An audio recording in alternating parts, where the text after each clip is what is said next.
Hey y'all, what's up? It's me, it's me. It is everything fresh and sassy. How are you? I hope all is well with you. I do. My body, spirit, and in health. It is Monday morning. It is almost 2 a.m. It is April 29th, 2025. And I just wanted to come in and share some information with you. I've been seeing a lot of videos on YouTube. There's this one particular channel that I watch where this guy takes together a bunch of different clips from, I think, TikTok and Instagram of people talking about relationships, failed relationships, why their relationships haven't worked, or they don't know why the relationship hasn't worked.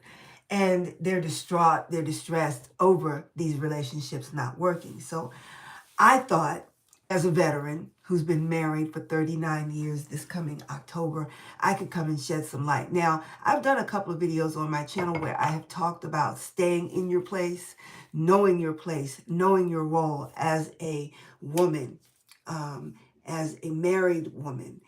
It's important for us to know our role. It's important for us to know our place.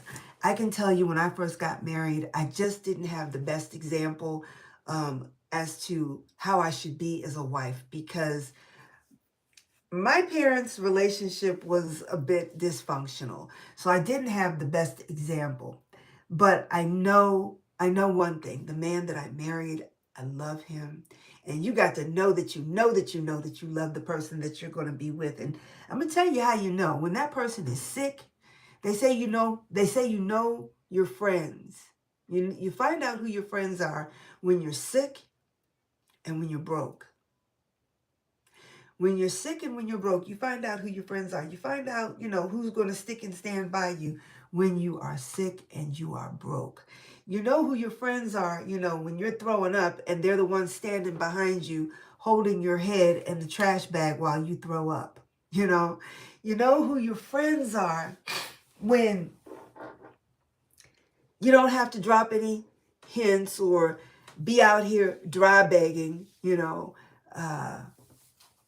how people will drop these hints. They'll say little things and let you know that they're without the funds that they need. And they'll drop these little hints and say they're not dropping a hint, Um, and you know your friends when you don't even have to drop a hint. They know you're struggling. They know your situation. And they come and help quietly, right? You know your friends and who they are when you're sick and when you're without a job. You find out quick who they are. But I want to talk about why a lot of times I believe relationships don't fare very well, why they don't last, why um, they just don't seem to go well. They don't thrive. And I think one of the biggest problems is that oftentimes, and I'm speaking about women because I'm a woman, okay? I'm speaking about us in relationships. But I think one of the problems is that a lot of times women can be very needy, either because they want to see that relationship that they see on television, that they see other people have, and they think it's all hunky-dory and everything's great, everything's perfect, and oh, I want him to sweep me off my feet, I want him to carry me to bed, I want him to, just do things and buy me things and take me places, and just all the time we're in this blissful, peaceful relationship, and it's not that, especially when you are very, very needy, because you, first of all, didn't have a relationship with your dad. You had several breakups and the relationships all ended not on such a great note. And so now we become this very needy person that needs to have, the father figure we didn't have, that needs to have this man that's going to save us and sweep us up off of our feet. We need this. And oftentimes, especially today, many men are just not equipped. They aren't equipped for that because mamas, some of y'all have messed your sons up. Mamas, some of you have babied and coddled your sons so much that they expect to continue to be coddled and just coddled by the woman, he's to be with, okay? Or, he thinks he wants to be with. He wants this mothering to continue with her because maybe he didn't have the best result, the best relationship with his dad, and he didn't get to see from his dad the example he was supposed to be to now his wife, his girlfriend. Okay? And I find, and now that's the men, and I'm not going to talk about the men right now, but I'm just talking about us. Oftentimes women are very, very needy. I need you to tell me I'm beautiful. I need you to tell me I'm pretty today. I need you to tell me I'm cute today. And if you don't tell me I'm pretty, I'm cute, I'm pissed. I'm mad at you. I'm upset with you. But let me tell you something that I've learned. And I think I acquired this very early on. I never required or never needed a man to tell me I was beautiful. I was pretty. I never needed to hear that from him. Although it was nice to hear those things, I never needed that. I never needed that. And when I did hear it, it even kind of caught me off guard and made me think, oh, really? You think I look? Okay, thank you. And then there are some of us that don't even know how to take a compliment. A man pays you a compliment and you say, oh, but you know what? My pantyhose, they're the wrong color for this dress, and my shoes, they're run, the heels are run over. And instead of just saying, thank you, honey, I appreciate that. Instead of being gracious about it, you've got 1,000,001 complaints to throw back. You can't even take a compliment. And it makes it very difficult for someone, a man, your boyfriend, your husband, it makes it very difficult for him to compliment you when you can't take a compliment. There's always something negative that has to go along with him complimenting you on something. And it gets to the point where he don't want to compliment you because he knows if I compliment her, she's just going to say something negative, and then the whole evening is just going to be shot to shit because once she gets started speaking negative, she doesn't stop. And I can tell you right now, men don't like a lot of negative energy. Men don't like... I was talking to someone on the phone, and I was talking to her about something I was trying to get done. Right? And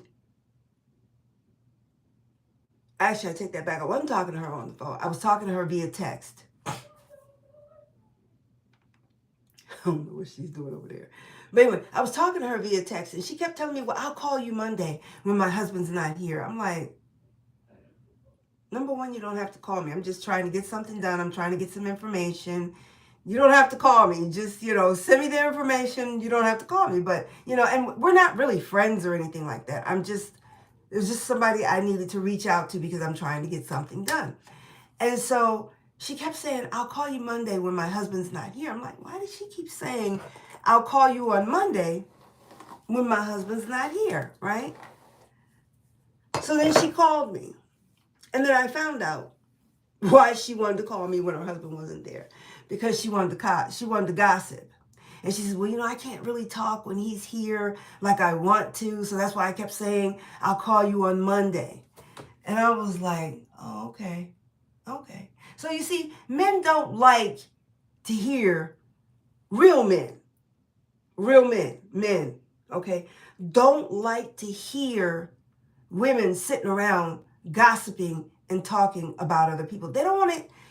They don't want to hear about all that. They don't want to engage in all that. And when she said to me, when she called me that Monday, she said, I couldn't really talk because my husband was home. I said, oh, okay. So I figured, she must do a whole lot of gossiping. And he done told her, stop it. Stop it. But men don't want the negativity.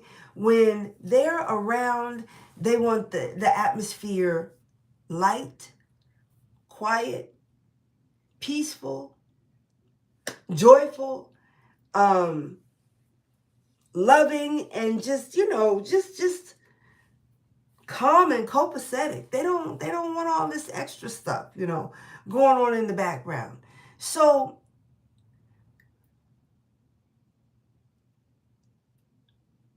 what I want you to know is that men don't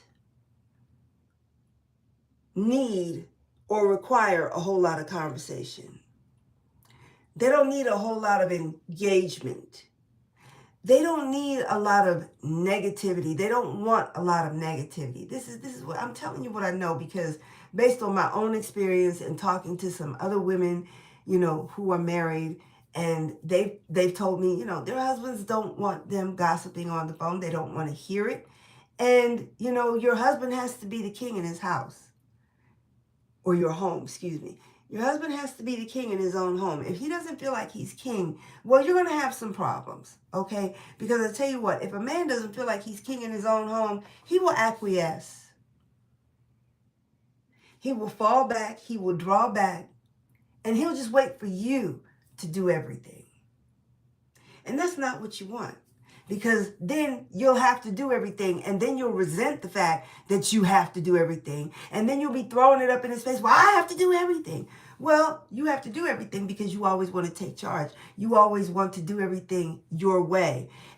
His way is never the right way. You always want to dictate to him where to sit, where to look, how to stand, how to move, how to do this, how to, tilt his head to the right, how to tilt his head, There are women out here who have to dictate every move the man that they're with makes. From how he sits, where he look over here, look over there, sit here, sit there, don't move. Don't get up. Don't move unless I get up. Don't get up unless I do. They want to dictate everything. Okay? No man wants a woman who is going to be bossing and telling him what to do 24/7. And then you're mad when he doesn't do what you want him to do. A man has to be king in his castle.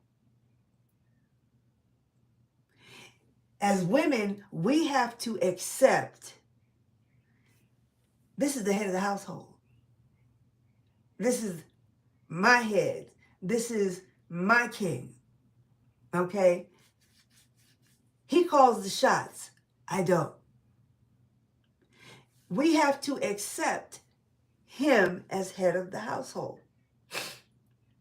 Now, if you want to go in and start bossing and telling him what he's going to do and what he needs to do this day and that day and sit here, move here, look there, you're going to have a man who's not going to be very happy. You're going to have a man that might just shut down and acquiesce and just, he won't take initiative to do very much for you, because whatever he does, it never seems to be the right thing. Whatever he says, it never seems to be the right thing, because oftentimes, well, I won't say oftentimes, but sometimes women just always got something to say about what this man has or has not done. There's a way to go about communicating, perhaps another way, a different way, and sometimes you got to just let that happen. Even if you know his plan isn't going to succeed, even if you know it's not going to succeed, as long as nobody's in danger of losing their life, a limb, or whatever, as long as there's safety in the matter, you have to let that happen. You have to let that happen. And when he falls on his face, you don't say, see, I told you. You should have done it my way. I told you to do it this.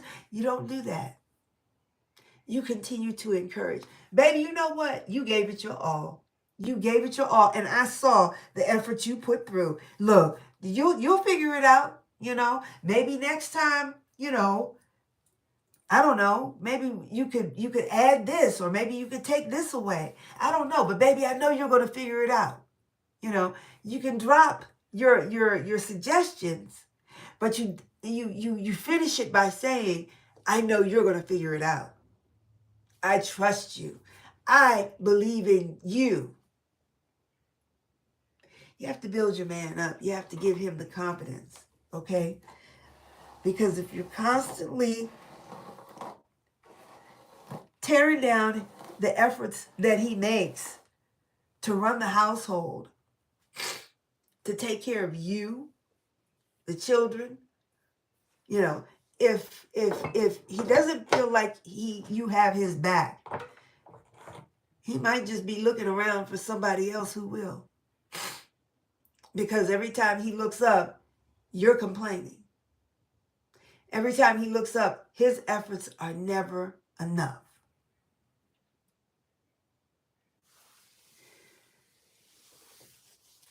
I see relationships often fail because, again, women can be very needy sometimes.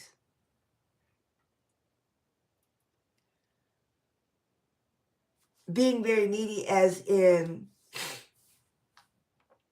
I need you to compliment me on the daily. I need you to compliment me on the regular. I need you to do this for me on the regular. I need you to do that. I need you joined at my hip at all times. I need you right here. I need you in the same room with me when we're in the house. And I've seen women who will attempt to engage their husband by always asking him to do things. Honey, can you tie my shoe? Honey, can you get my bag? Honey, can you bring me something to drink? Honey, can you get the phone for me? Honey, can you rub my feet? Honey, could you rub my head? Honey, can you do this? Can you do that? And some women think that keeping him engaged and doing things for you, doing things for you, that this will keep you all together and connected. And actually, he's just going to get burned out. He's going to get tired. And he's going to start looking for respite other places because he can't seem to get the peace, the quiet, and the respite he should have in his own home.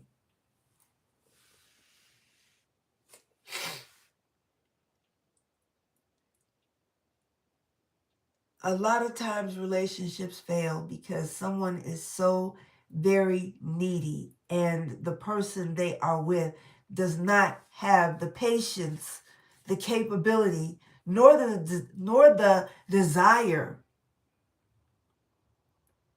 to coddle and baby and rub your bottom for you to make you feel better about who you are, where you fall short.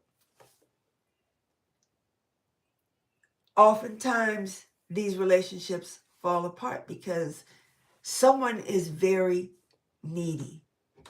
They require a lot. And that comes from daddy issues. That comes from past failed relationships. That comes from the trauma of failed relationships.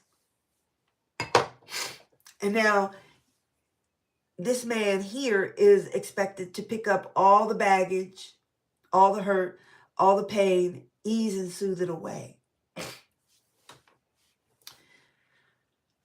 I will say this. Before you get into a relationship with anybody, you got to be happy with you. You got to be good and down with you. You hear people talk a big game about, I take care of myself. I love myself. But the moment this man don't tell you you're pretty, you're cute, the moment he's not there and joined at the hip with you, you mad, you upset. You ready to break up. You ready to bleach all of his clothes and cut all the buttons off his shirts. I never did that.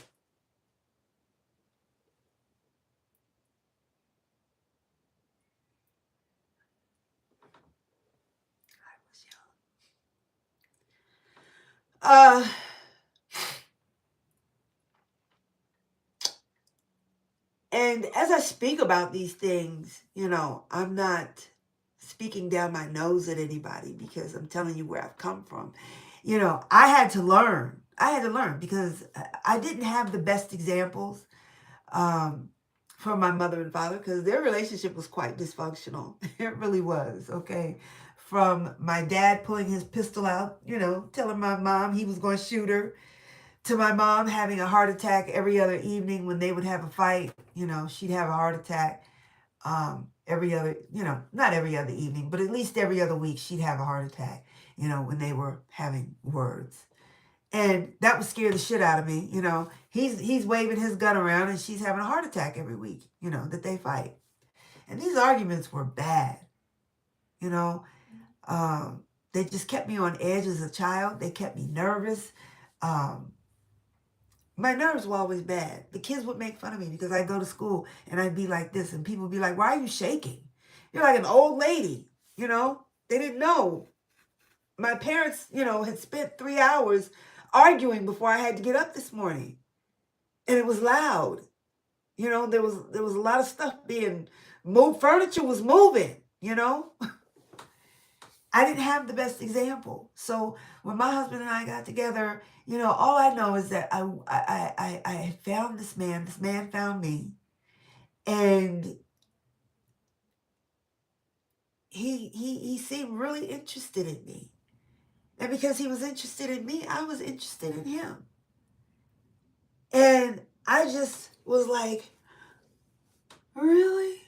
Wow. I just hung on every word this man said. And this man just wanted to do everything he could to please and appease me. Whatever you want to do. Where do you want to go? You want to go to dinner tonight? Where do you want to eat dinner at tonight? Would you like a bottle of wine? Would you like a second bottle of wine? Would you like another steak? Would you like lobster with your steak? What would you like?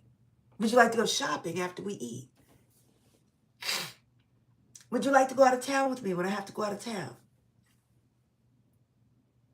I was just so enamored that this man, thought so much of me. I mean, he paid for me to travel with him. When we went out, the sky was the limit, and I never took advantage of that. Never took advantage of it. There were a lot of things I could have asked him for, asked him to buy me, and I never did.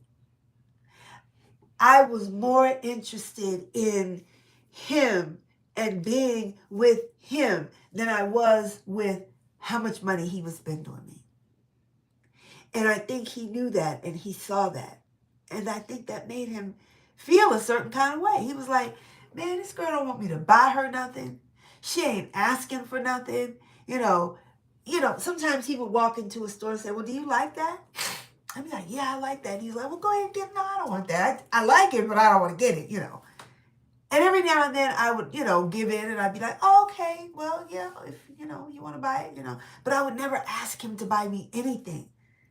I never asked this man to buy me nothing. And see, ladies, I think this is where you might gain some brownie points with a man when you're not asking him for anything. Because today, so many women, the first thing out their mouth is, well, can you pay my bill? Can you pay my telephone bill? Can you pay my rent? Can you pay for a babysitter? Now, I can go into another conversation about that, but not tonight. Well, let me just say this. If a man really likes you and values you, knows you got kids, knows babysitters are expensive, he's going to say, I would really love to spend time with you tonight. I would like to pay your babysitter so that you and I can spend some time together because I want to get to know you. I think you're the Mrs. So-and-so in my life, And for him to offer to pay for a babysitter, I see nothing wrong with that. There's nothing wimpish about that. That just means I think so much of you. I will do whatever I need to do because I want to spend time with you. I want to get to know you. See?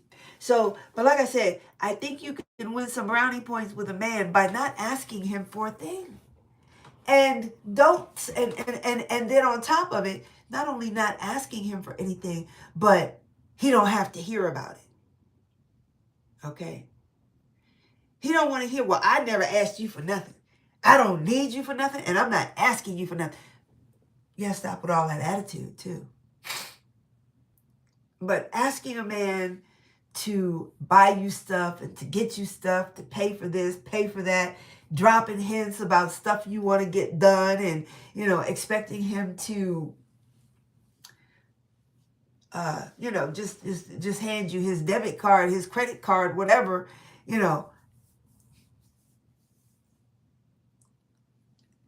I think my husband wanted to be with me because I never asked him for nothing other than his time. I just wanted to be around him. I just wanted to be around him. And you know what my husband told me? As some of y'all know, my husband was in the hospital the end of November until the beginning of December. And we had come home, and we were downstairs in the kitchen. The kitchen's always cold in the winter, hot in the summer. And it was cold down there. And we had just ate dinner. And usually we sit up and, we either go in the living room and watch something, or we'll sit in the kitchen and watch something, or go upstairs. So I said to him, I said, you want to go upstairs or you want to stay downstairs? He says, I don't care. It doesn't matter to me. I said, well, I know it's cold down here. I said, I want to, sit wherever you're comfortable. You know what he said to me? You know what this man said to me? He said, I want to be, no, how did he say? He said, I said, well, do you want to go upstairs or do you want to stay down here? I said, I want you to be wherever you're most comfortable. He said, I'm most comfortable wherever you are.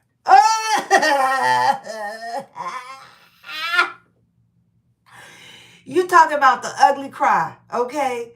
Oh, he just caught me off guard when he said that. He really caught me off guard. He said, I am most comfortable wherever you are. For real, baby. And my husband don't say stuff like that. When I get my birthday cards, when I get my anniversary cards, Christmas cards, etc., my husband always writes a beautiful, beautiful note to me. And sometimes it's poetry, and my husband can write some poetry, honey. Okay? But outside of what I get on my birthday, anniversaries, Christmas, Mother's Day, he don't say stuff like that. But I mean, this was just so random. He just gotten out the hospital. I know he was super tired. He still wasn't feeling 100%. And I said, where do you want to sit? You want to go upstairs or come down, stay down here? And he says, I said, I want to go wherever you're most comfortable. And when he said to me, I'm most comfortable wherever you are, I was like, talk about reciprocity, okay? Because that's how I've always felt from day one of knowing him. I just wanted to be around him, okay? And then it was edified and solidified, really, this time when he was in the hospital, because when you know who your friends are, you know who loves you, when you're sick and without a job.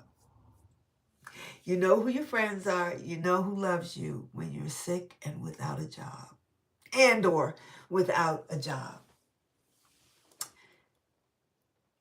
Because when you're sick, you're at your worst.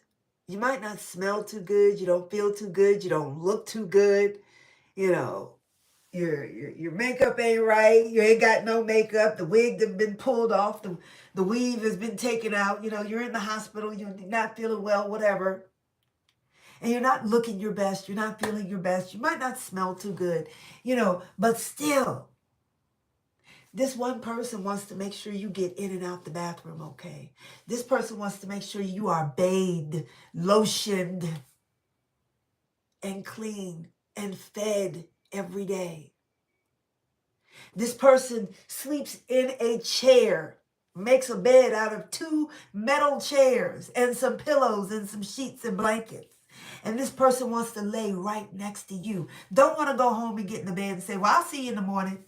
Yeah, the nurses will call me if you need me. Just tell the nurses to call me if you need me for anything. I ain't going to damn place.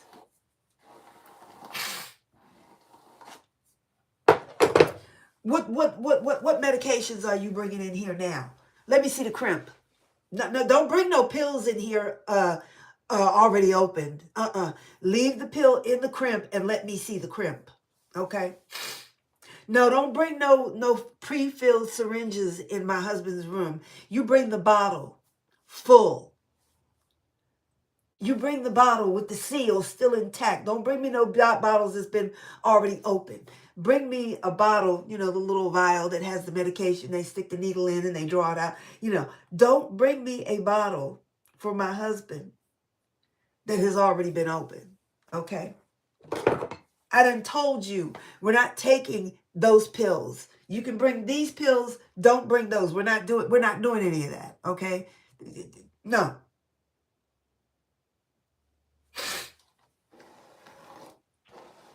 When the person you love is laying there sick, a little stinky, a little funky, not looking their best, not feeling their best, they might even snap at you. But you just want to be with this person. You just want to be next to this person. You don't care what they smell like. You don't care what they look like. You don't care that they're snapping at you because you know they're sick. You've seen them have better days. Listen, this is love. That's love. That's when you know you're loved. When that other person wants to be around you, despite, where you might be right now. That's love. And you don't have to buy this person nothing. You don't have to buy them anything. They don't need to buy you anything.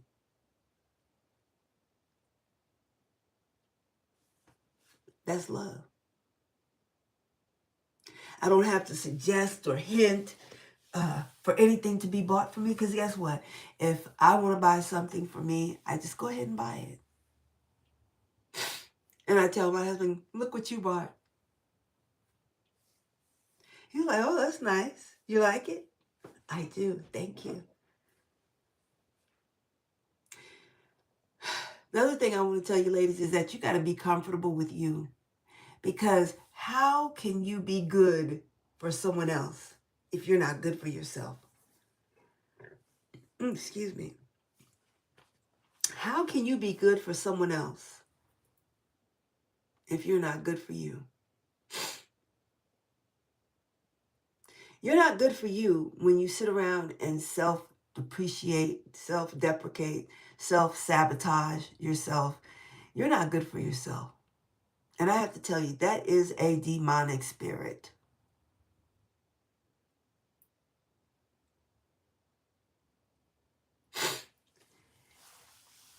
That is not keeping it 100. That's not keeping it, he or she is so down to earth. They're so humble. That's not humility at all. Let me explain. Yahweh says that we are fearfully and wonderfully made, that we are created in his image. And when you sit around and you say things like, I'm ugly, I'm dumb, I'm stupid, I'm fat, I'm hideous, you've got all these negative things to say about what Yahweh created. You have all these negative things to say. You're speaking against what Yahweh created in you. Yahweh made us. Yahweh made me. And for me to speak so negatively about how he created me, my crooked smile, my now receding hairline, okay? Now he didn't create this, I did. This right here. Okay? It's a part of me, and I can tell you right now, I'm 175 pounds. From 175 from my smallest, when my husband and I got married, I was 135. Okay? From 135 up to 265, I have always loved who I was and what I saw in that mirror. Even when I was 265 pounds, I did not mind at all what I saw in that mirror because I knew that this body brought forth life, love, food. Okay? I was always comfortable wherever I was on that scale. I never self-depreciated, never self-denigrated. I didn't do that. When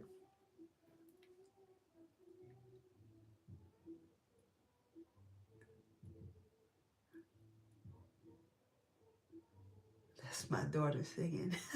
I don't know if you can hear that. But anyway, I don't know. There's just something Yahweh left in me, instilled in me, where I was um, oblivious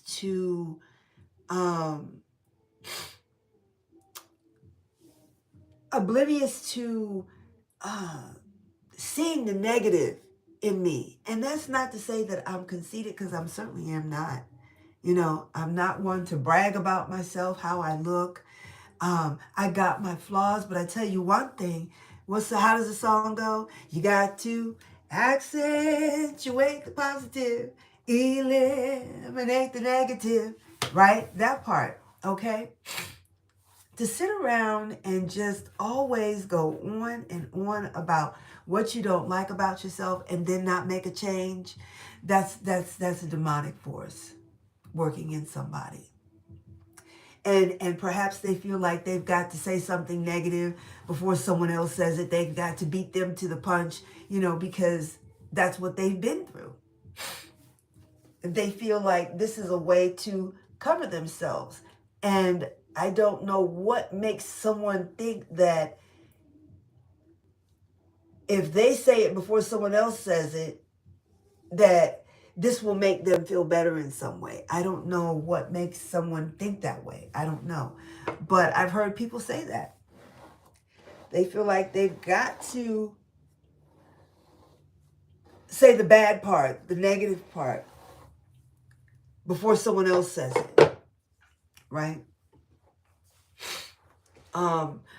That's wrong. It's wrong. It's demonic. It's an offense. It's an affront to Yahweh to speak about yourself in such a negative way, especially if you believe that he created you. How could you? Because that's like telling Yahweh, you messed me up. You don't know what you're doing. I don't like what you did here. You got me looking like this. I got that, and I don't like this. And, you got me. He created you fearfully, wonderfully. Now, if you don't like something, fix it. But I can tell you right now, if you sit around and you constantly berate yourself and put yourself down in front of this man, what man wants to be walking with a woman? What man wants to go out to dinner with a woman? What man wants to go for a walk with a woman? And all she's doing is complaining. If she ain't complaining about her ass, she complaining about this person, that she work with. Or she complaining about this guy that, lives in the neighborhood. Always a complaint about something, someone, somebody, something. Can't go on a date together and just have a good time. Can't go on a date together and this woman just appreciate being with me, sharing time and space with me. And that's all I wanted from my husband, was time and space. But in time and space, I also knew I had to give him his space. You can't always be up in a man's face, And I know some women, their efforts to hold on to a man is them always asking them to do something. Can you tie my shoe? Can you get my bag? Can you put this up on the shelf? Can you take the trash out? Can you do this? Can you do that? Can you just always engaging him? Always telling him what to do. not because she's trying to boss him, but she feels like if I engage him, he'll be around me more. I'll feel safer. I'll feel more secure, and you're really just wearing him out. You're really just getting him to the point where he don't even want to walk into the room with you because he knows you're going to ask him to do something. You can't just be, he can't just walk through the room, get a water from the refrigerator and know that he can go back to where he was and he can just do that. Some women treat their men like the houseboy, the pool boy, the house servant, the houseman. If you're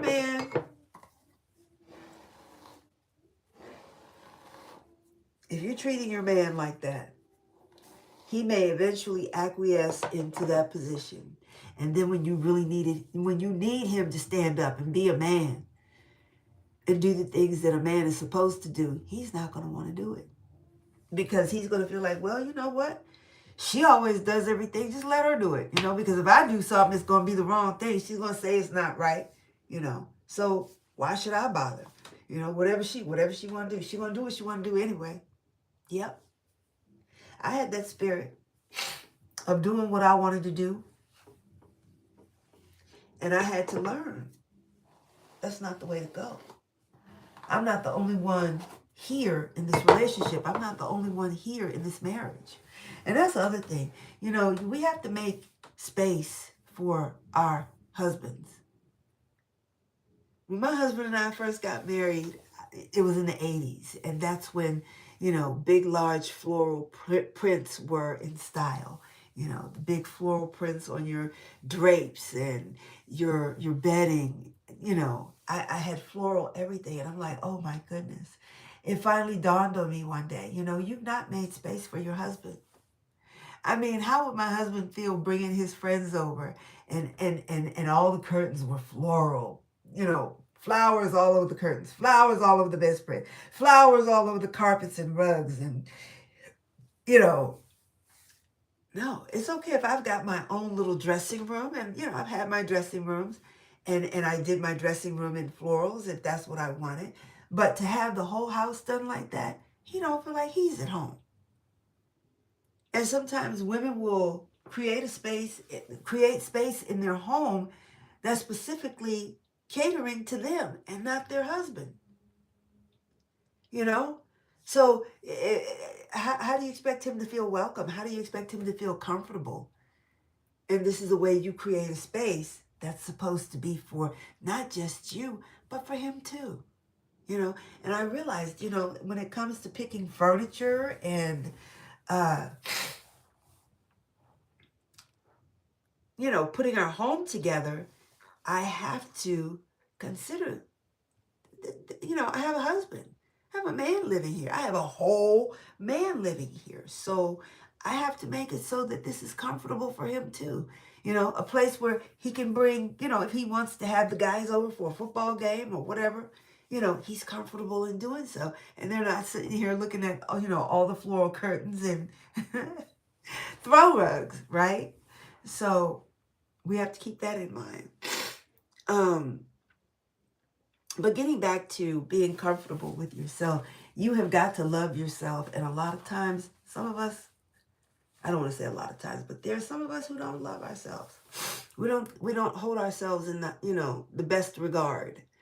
And that makes for a very uncomfortable relationship for the person you're with. Because it's like they've got to constantly coddle you. They've got to constantly tell you you're beautiful, you're pretty, or you're going to flip out or whatever. And that makes it very difficult for them. And then if you're too clingy, you got to be up under this person, or you got to be constantly asking this person to do things for you just to keep them around you, because you're not feeling secure in yourself. And I can tell you right now, if you're not feeling secure in yourself, it's going to show. It's going to show.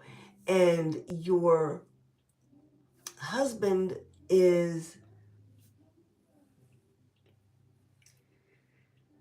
he's going to grow tired of that very quickly.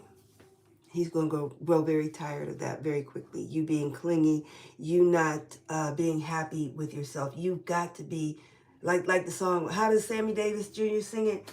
How can I be good for me? How can I be good for someone else if I'm not good for me? You know that song, I Gotta Be Me, Sammy Davis Jr.? Listen to the words of that song. How can you be good for someone? How can you be good for someone else if you're not good for you? If you're not happy with you, if you're not happy with what you see, and you're always putting yourself down, self-denigrating, self-berating, self-sabotaging. If you don't like you, why would anybody else like you? And here's the other part. You can't love anybody if you don't love yourself. And if you're constantly putting yourself down, speaking negatively about yourself, what would make anyone think that you would speak positively or put someone in a good light if you can't do the same for yourself? If you don't love you, you can't love anybody else.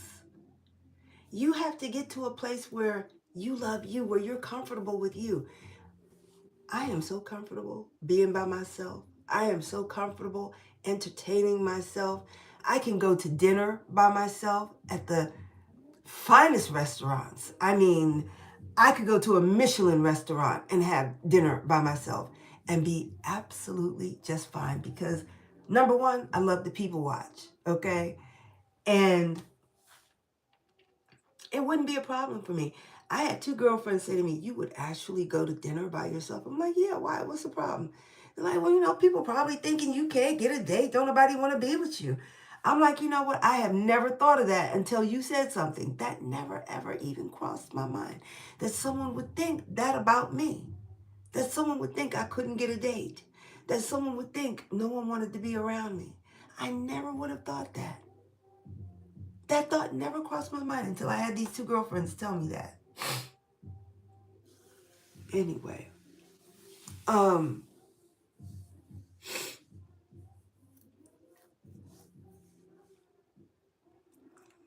think you're going to be able to hear that on the video.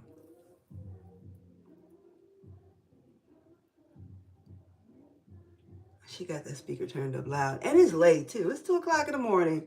Anyway, we're all still up, so. And she don't normally turn her music up, so I'm not going to bother her. She's such a good girl. I think sometimes we are wanting to be too clingy and too much up in a man's face, with a million questions and, always talking about someone in a negative way, shedding a negative light on someone, they get tired of that. When a woman walks in a room, he wants to be like, damn, here she comes. Ooh, is she beautiful? Look how she smiles look how the room just lights up when she comes in and the air just lifts and lightens when she comes in the room. Or are you that woman when you walk in the room, it's like, oh shit, here she comes.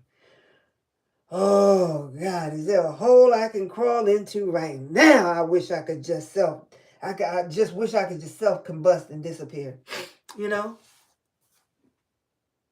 What side of the spectrum do you think you're on? Where people think, oh, wow, here she comes. It's her, We're going to smile. She's going to make us, feel good.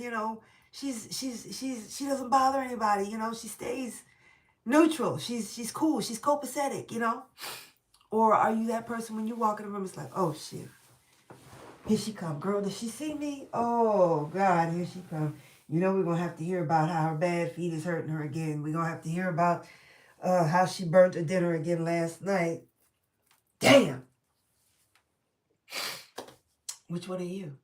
Where do you stand? Where do you sit?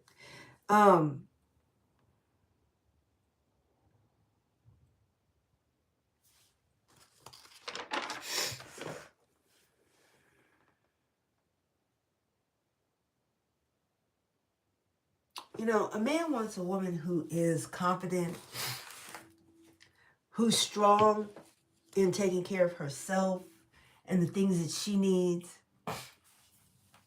and taking care of him as well. And I believe that when a man sees the effort, he appreciates the effort.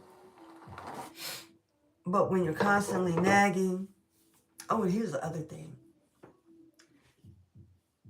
Women, when you get mad at your man and you go out and you put all his business in the street, you are wrong as four left shoes. You're wrong. It's never appropriate. It's very childlike. It's never appropriate to get mad at somebody, especially your husband, your man, and then go out in the street, whether it's, the TikTok streets, the YouTube streets, wherever, and put all his business out in the street. Oh, he a drunk. He's a womanizer. He's this, he's that, Um, he, he picks his nose. He farts in his sleep. You tell all this man's business, and then, you get a little lonely, and you decide, well, I really love this man. He's a good man. I love him. He's the best. And then let him not tell you you're pretty today, right?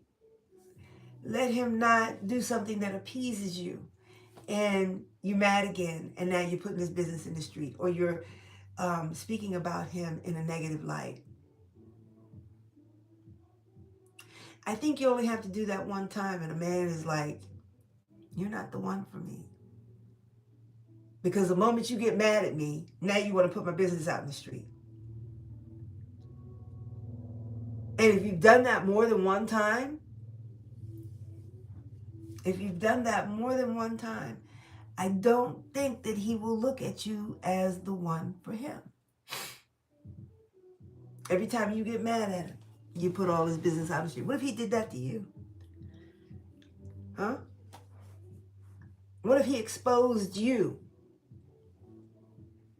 And some of you are quite fortunate because, there are men out here who know you and know your business. Because you've probably told them all your business. And they have yet to expose you. But let them do something or not do something that you wanted them to do or you expected them to do. And now you want to put their business out in the street. I don't think a man wants a woman like that. I don't.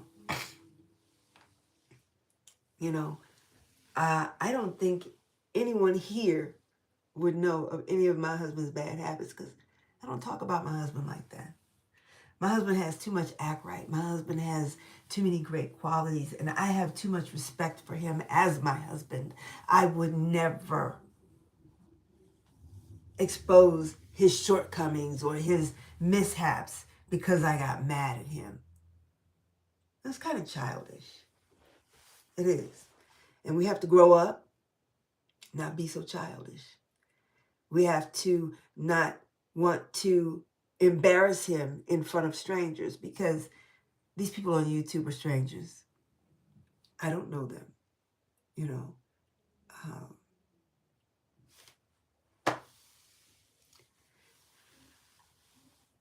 I just say put yourself in that person's shoes. Some people can talk a real good game, but they show you something different.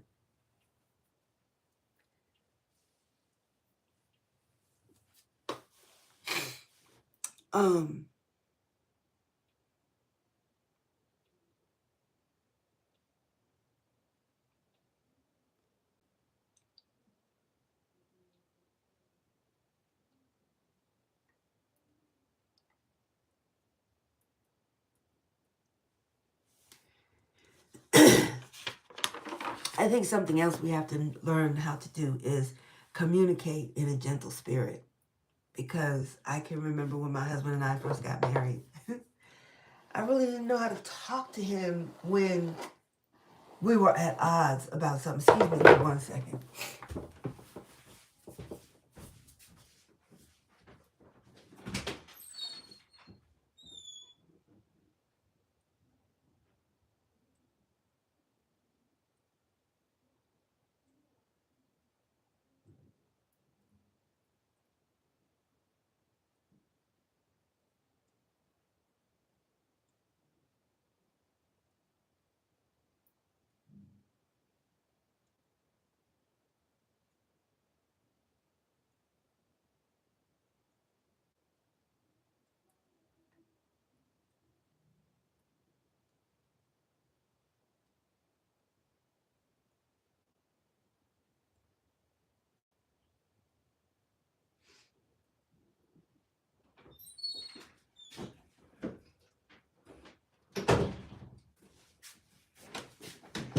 I'm sorry, y'all. But, oh, I forgot where I was.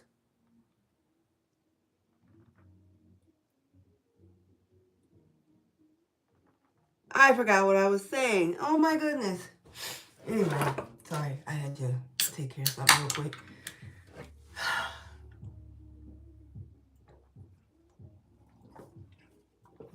This is my absolute favorite. Sparkling water. Peach and Pear by LaCroix. My favorite. Hands down.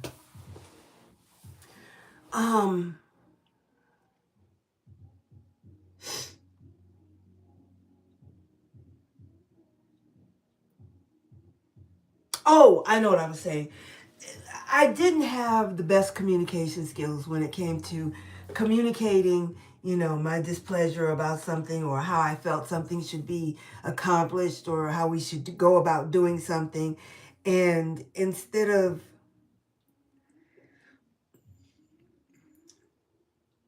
trying to come to a solution and a real conclusion, I wanted to, I don't know, pick apart and say, well, what you're doing isn't right. That's not the best thing. We shouldn't do that because we just need to do it my way. We need to do it my way, my way, my. That's never going to work. That's not going to work. The way you want to do, I didn't know how to have a conversation. When I was upset and wanting to convey my intentions, right? I wasn't good at that. And I had to learn how to communicate that way, because just because I want something done doesn't mean I have to have it done my way. Just because I want something done doesn't mean that I have to take away from or belittle the way my husband would want to go about something, that was a lesson I had to learn. I have to learn how to talk to my husband. You can't be talking to your man all crazy, And the one thing I've always said, I hate it when I see a woman and she's doing this to her man and she's yelling and arguing and pushing his head. Let me tell you something. I do not promote domestic violence. I'm not down with it. I never will be. But I tell you what, if I was a man and a woman put her hand in my face like that, she would do what my husband did to me one time, because one time I said or did something to my husband and I was out of line. I was really out of line. And my husband picked me up and bam, sat me down on my behind really hard. And I was like,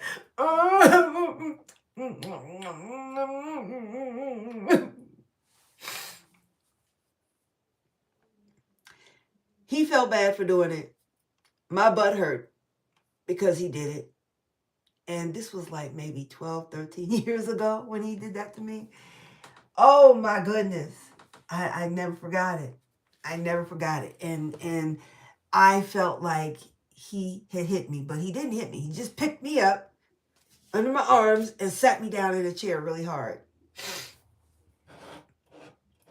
And I won't say what happened after that because that ain't none of y'all's business. But I tell you what, it'll be 39 years in October, so we must have worked something out. Anyway, I had to learn how to communicate. We had to learn how to communicate better. But all I know is you have to love you before you can love someone else. And I see people out here that don't seem like they love themselves. They're not comfortable in their own skin. They might label themselves as introverts, and they might be introverted because they're just not comfortable. They feel awkward around other people. I feel awkward around people sometimes, but I just really do my best to just take in the moment and enjoy the space and place which I'm in, and I engage, and I think in engaging, it puts me at ease. And I think it puts other people at ease to know that I'm comfortable being around them. But not everybody's going to feel that.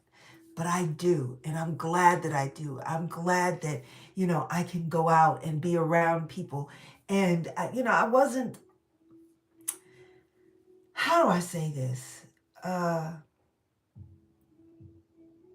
wasn't always the kind of person that wanted to be around a lot of people because I felt awkward. I wasn't one of the first people that people chose to invite to a birthday party. I didn't get invited out like that, but I feel that a lot of times women who are not comfortable in their own skin, it's difficult for them to connect until they get comfortable in their own skin. It's difficult for them to connect, not just with, a relationship with a man, but it's difficult for them to connect with a lot of people,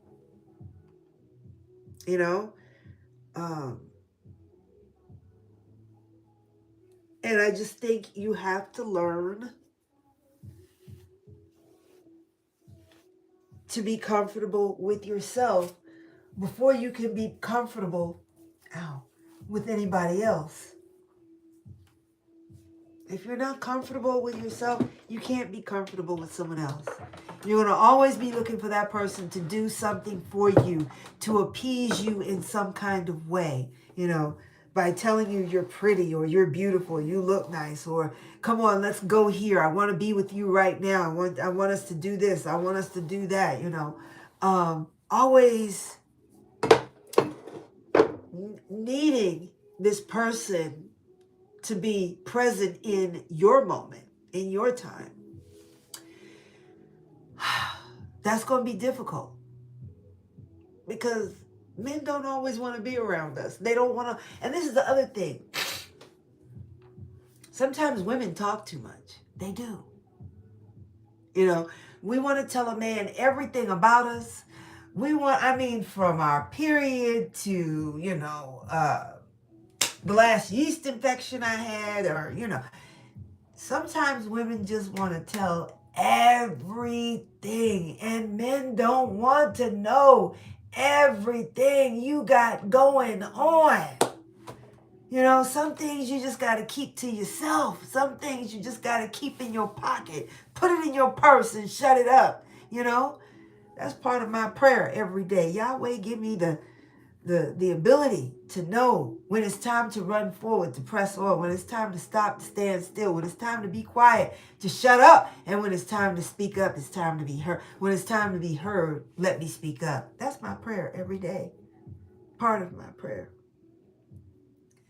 But men don't want to hear all that you got going on. They don't want to know all that all that you are faced with, especially if you seem to be faced with a lot every day, all day. It's always something. It's always something. You buy a little figurine, right?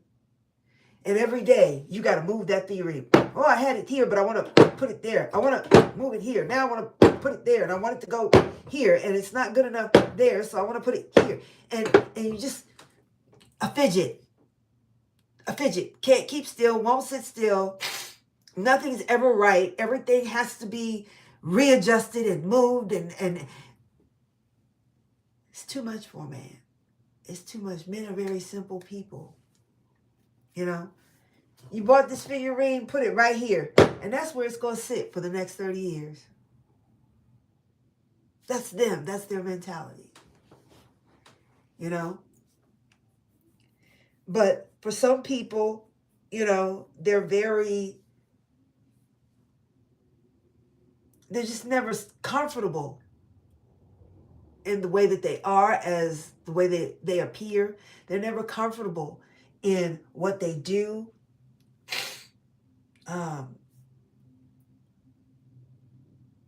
Always readjusting, always fidgeting, always moving, always touching, always, a fidget, a person who fidgets a lot.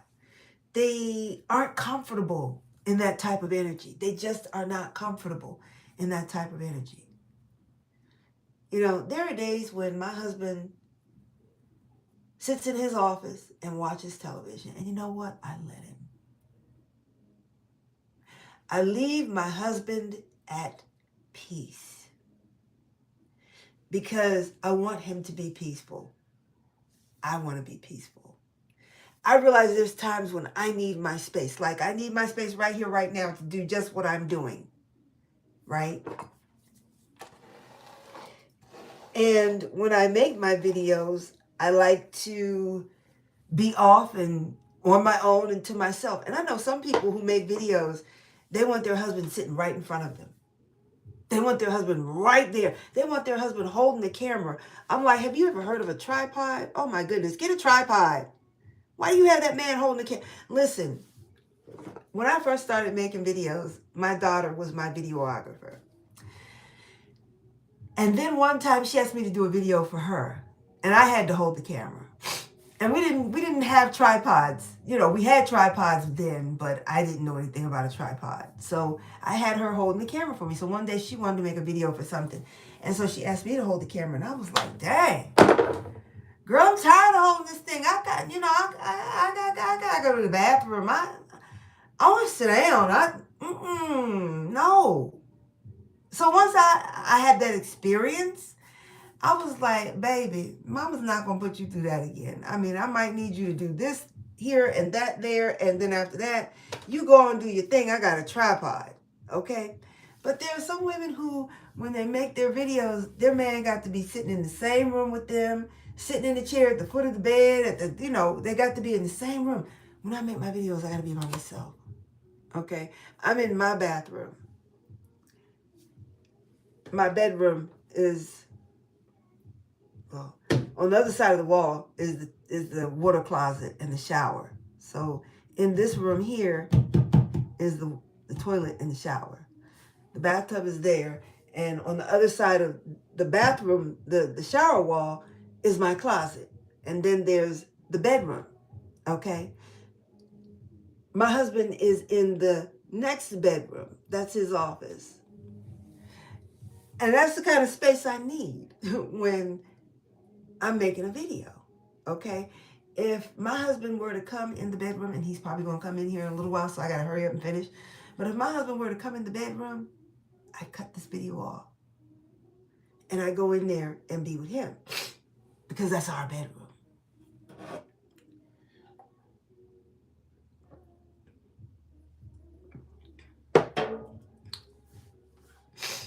But I don't like to impede upon the time that my husband needs to decompress.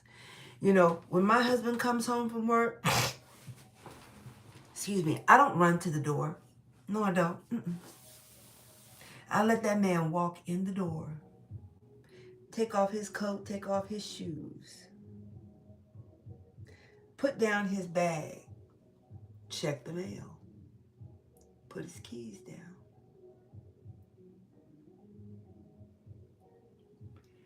Make a pit stop in the restroom. Then he'll come to me. And we greet each other accordingly. I don't rush that man at the door. When he comes home from work, I'm not telling him about, you know, that you didn't pay that bill. You said you were going to pay the bill and you didn't pay it. That, you know, you didn't take care of this. The man called about this and they's complaining because this didn't happen. And I wish I would. I wish I would. And even if I did, my husband wouldn't say a word. He wouldn't say nothing. He'd say, okay, I'll take care of it. But I don't bum rush my husband that way. Nobody should. Let that man come in the house and decompress. And then after we greet each other, my husband goes upstairs, takes his clothes off, sits down in his chair, and waits for me to call him for dinner if dinner's not already ready. But normally when he comes home, dinner and me are both hot and ready. But sometimes I be late with dinner. Y'all know I be late sometimes. I be wrong. I be so wrong. But anyway, Um,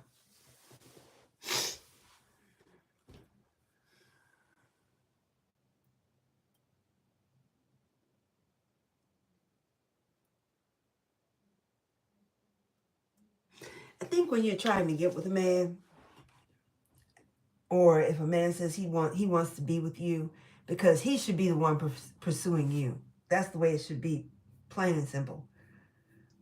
You should not be pursuing a man. You should not. If you are pursuing a man, you're going after him.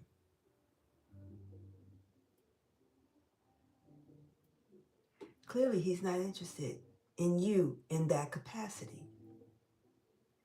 And you can't make a man be interested in you, especially if you have some unredeeming qualities about yourself. And I think sometimes we don't realize that.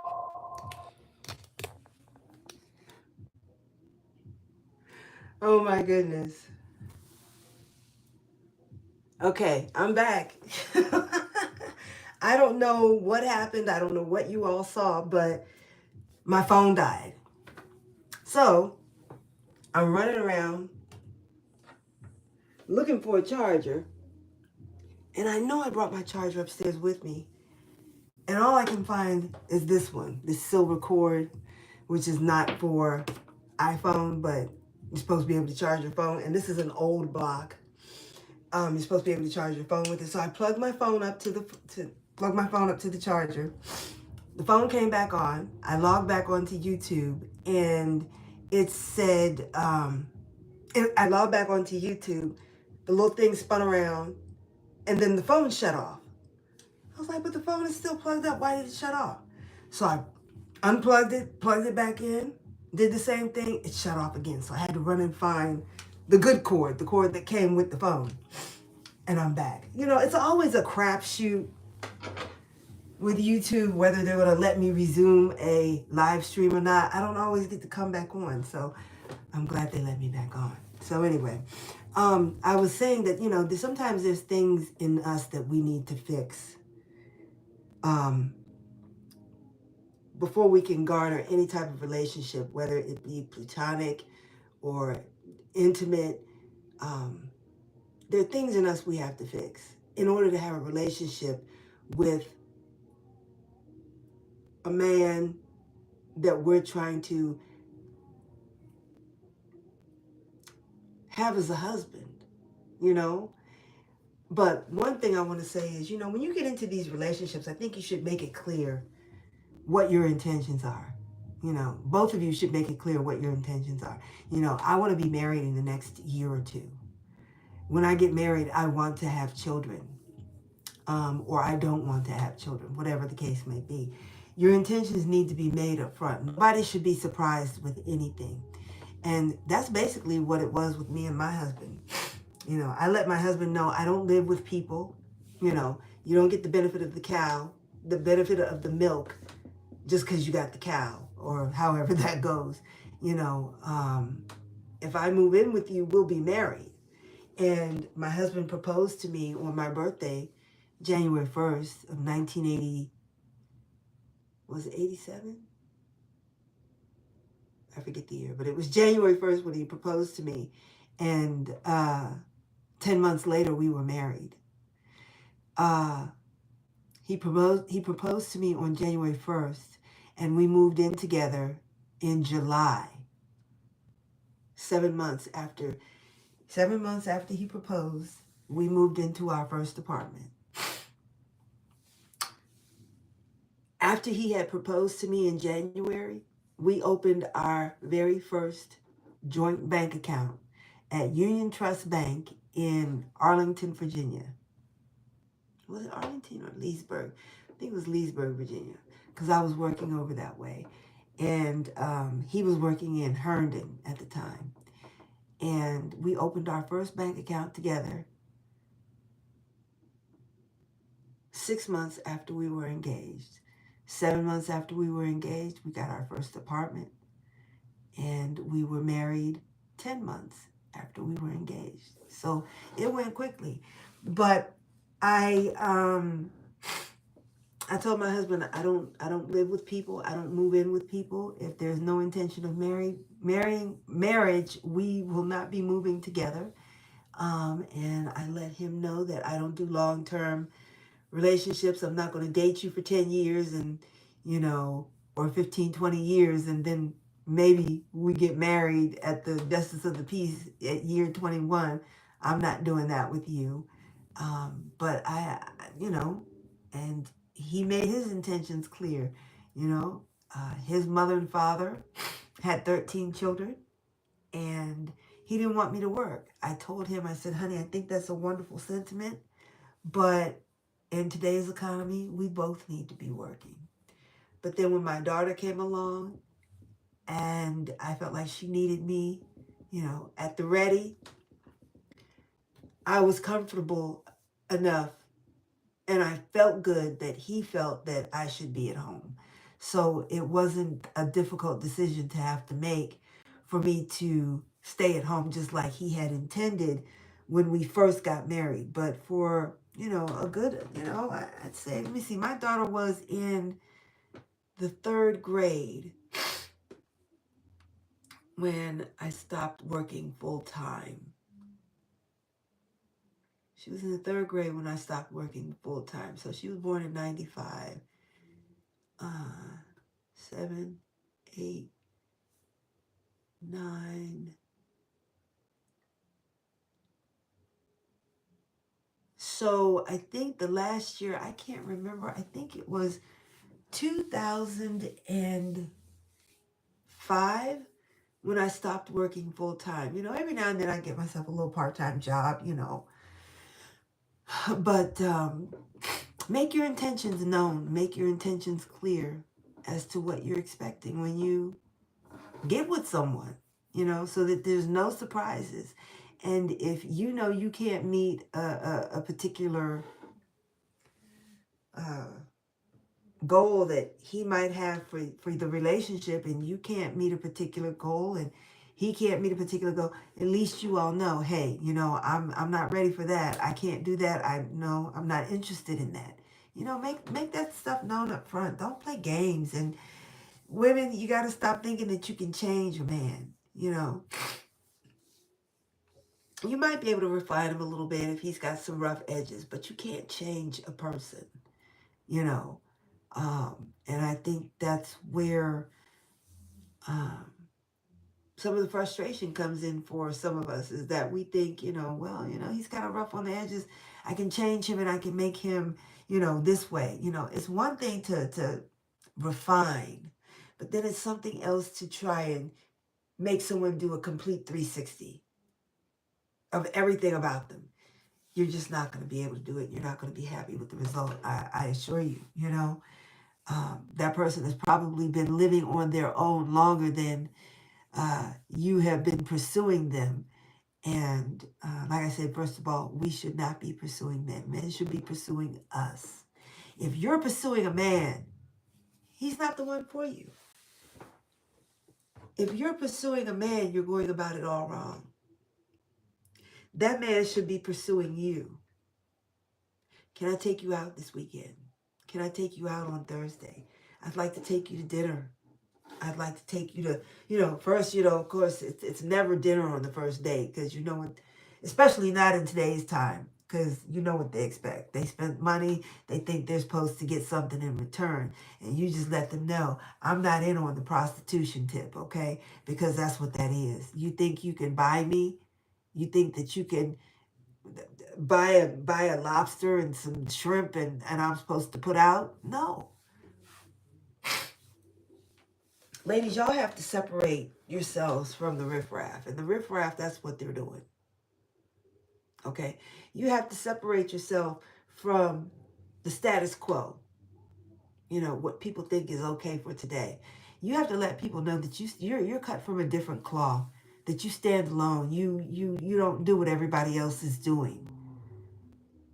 No one wants to hear this. And these younger girls that are out here today, they don't want to hear what I have to say. I'm 62 years old. They don't want to hear what a 62-year-old woman has to say because, oh, you've had your time, you've done your thing, you don't know, times have changed, and that's not how we do things anymore. And this is why you all are so alone. This is why you're by yourself. This is why you can't get and keep a man, because you don't want to listen to someone who has been where you have yet to go. And stop taking advice from your aunties and these people here on social media that can't get or keep a man. You know what's the saying? Those who can't, they teach. Those who can, they do. I'm just doing. That's why I'm not here on the platform that often, because I'm out here busy living my life. I'm out here doing what I'm supposed to be doing as a wife. And in doing what I do, I can show you what I do. Because like they say, I can show you better than I can tell you. I can show you what I do. I don't need to tell you what I do. I can just show you what I do. It's like I posted a video the other day. I'm doing my best to take care of myself. I'm doing my best to feel as young as I feel. Okay, I'm 62. I don't feel 62. Okay. And in order for me to feel my best, I have to exercise every day. Every day. I don't miss a day, because there's no reason why I can't take out an hour out of each day. Why can't you take out an hour of each day to do something for your body? This body has to carry me through. And if this body is not functioning well, if I'm not feeding it well, if I'm not putting in the right things, I'm not going to get back the right results.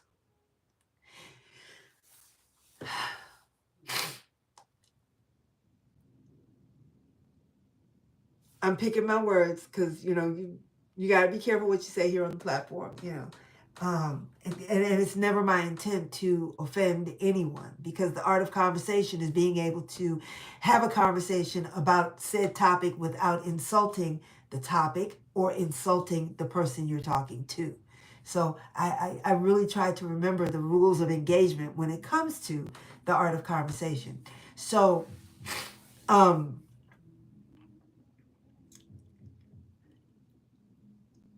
I had posted a video the other day, and I was showing my progress. For a while I was doing like, a mile a day. Then I was doing like 2 miles a day, and I've gotten up to 5 miles a day. And the last time I had checked, I was at 6 miles. I'm at 6 miles a day. Some days not quite 6, maybe 4.5, 5 miles. But between 4.5 and 6 miles a day, and I'm going for 7, right? I could come here and tell you, I'm walking 7 miles a day, I'm walking 6 miles a day, But rather than tell you what I'm doing, I'd rather show you what I'm doing. And so that's why I posted in that video, where I am. Here I was 2 miles, here I was 5, here I was 6, and now I'm going for 7, Those that can't always want to try and teach someone else what they can't seem to do. And I'm like, how are you giving advice to anybody?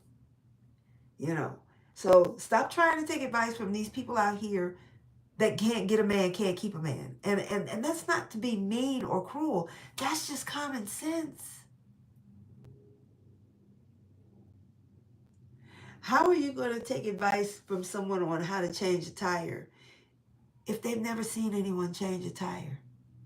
If they've never changed a tire for themselves?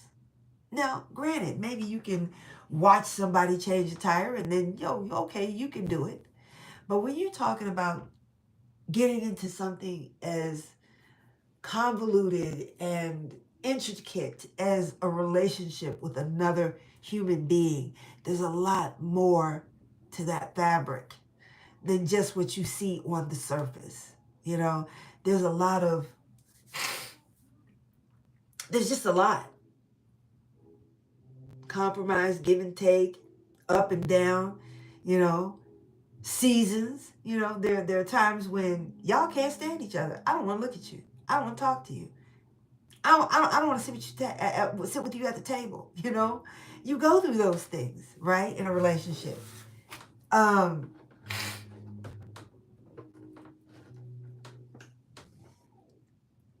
and you have to learn how to maneuver and negotiate those types of things in your relationship. And let me say this, and then I think I'm going to close out because it's very late and I need to go to bed. Yahweh is going to give you that work, okay? And part of my prayer each day is, Yahweh, I'm so grateful for the time that I have to sit and talk, walk and talk, run and talk with you each and every day, because you're either going to give me an answer to a problem, a word I've never expected, or you're going to tell me, daughter, I'm going to need you to have a seat, sit down and rework that problem and show me your work. Because there's going to be a pop quiz and a few tests. And until you can pass the quizzes and the tests to Yahweh's satisfaction, until you can do that, if you cannot do that, guess what? He going to send you back to that seat each and every time. Have a seat. Here, take this paper, erase them wrong answers, and start. Matter of fact, I'm going to give you a new slate. We're going to give you a clean slate. We're going to nice, neat, clean, new test paper. We're going to give you a clean slate. Remember the things I taught you. Remember the things I told you. Remember the notes I told you to take. And now I need you to apply them to this test because I'm going to test you. And if you don't pass this test, if you fail this test, you will have to go back to your seat and repeat this lesson yet again.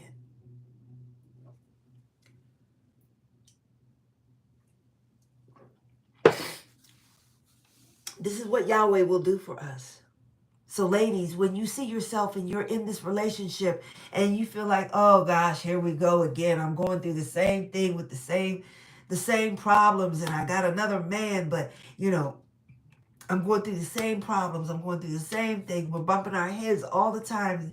And it's the same repeat. Same record, same circus, different clown. And I'm dealing with the same thing over and over and over again. You know why? Because there's something in you. If you keep getting into relationships and they don't work out, you really need to stop and take a moment and say, what's wrong with me? What am I doing? What are my flaws? Even if you have to go back to that person, the last 2 or 3 people you were with, and say, look, I'm trying to figure something out. I don't want to argue. I'm really sorry about how things worked out between us because it may have just been me, but I'm trying to move forward in my life. And I would really just appreciate if you would just come and tell me, and I won't get upset. You know, I might pout, but I won't get upset. You know, just tell me, what is it about me? Talk to this person, this person, this person, and this person, and compare the notes and see what they have to say. And if they're all coming up with the same thing, well, you talk too damn much. You're always complaining. You're always gossiping. You're always assuming the worst of everyone, people you don't even know, right? If these people keep coming up with this, different people, don't even know each other, but you've dealt with all these people, and you just ask them, and there's always these common denominators amongst these people that you've been with. You got work to do. You got some things to fix in you. Because not only have these things caused them a problem, it's caused you a problem. Hurt, pain, sadness, loneliness. And until you fix what's broken in you, you're not going to be happy in any relationship. You might not have any sort of a lasting relationship until you fix what's broken in you. And again, Until you are enough for you, you can't be enough for anybody else. Until you are happy with you, you can't be happy with anyone else. And let me tell you something else. You cannot fake your way into being happy with you. You have truly got to be happy with you. You have truly got to be able to sit with you. Some people can't stand to be alone by themselves. They've got to engage in something. They've got to engage with someone. They can't stand to just,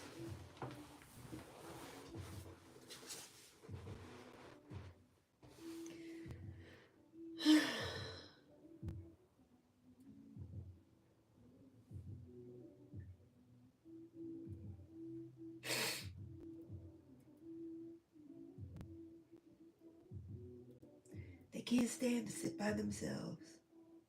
They don't find any peace. They don't find any solace in being by themselves. I'm so grateful to Yahweh. I can spend hours, I can spend days alone by myself, and I'm happy. I'm grateful. I'm thankful that I can take a walk by myself and I'm at peace with that, you know? I'm grateful more than anything that I have a relationship with Yahweh. A relationship where I can go to him any time of the day, noonday or night. First thing in the morning, noonday or night, I can go to him and tell him and talk to him about everything. Tell him about everything. And if I'm really listening, I get an answer.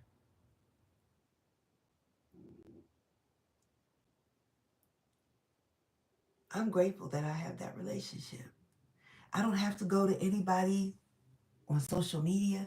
I don't have to call a girlfriend. I don't have to call a cousin. And I don't, somebody who might run and tell all of what I told them, because they got mad at me, right?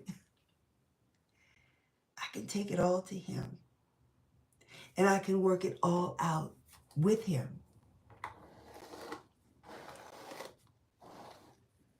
And I'm grateful, so grateful for that. I'm grateful for the time that I have with him first thing in the morning because I can get it all out. And like I said, sometimes he'll give me an answer to a prayer, a word I never expected, or he's going to tell me, daughter, I'm going to need you to sit back down and rework that work. I'm going to need you to run me that work because I taught you a particular way and you did not follow my instructions. And because you didn't follow my instructions, you are where you are now. You did not follow my instructions. And because you did not follow my instructions, I'm going to have you repeat this lesson. Yahweh will keep giving you that work until you finally get it right. Some people live a lifetime and never get it right. You know why? Because they want to do it their way.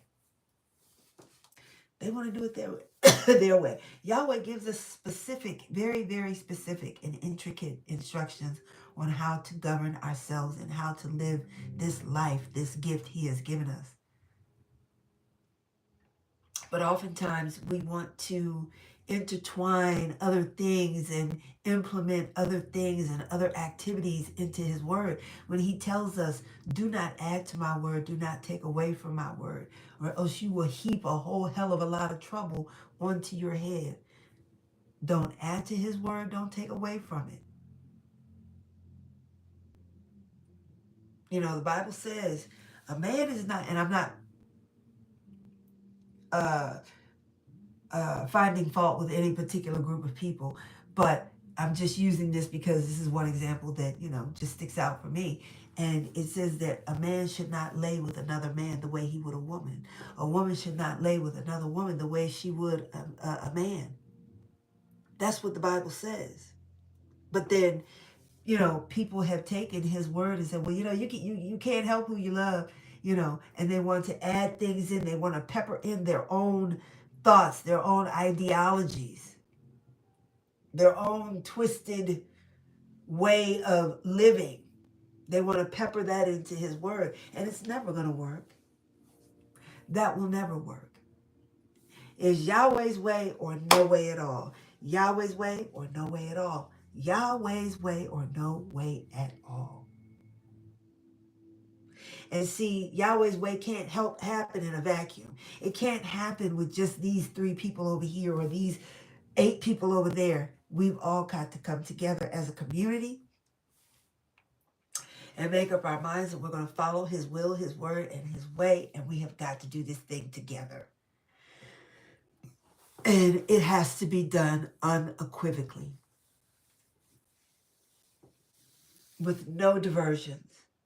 You cannot pepper or sprinkle any of your thoughts or ideas into his word.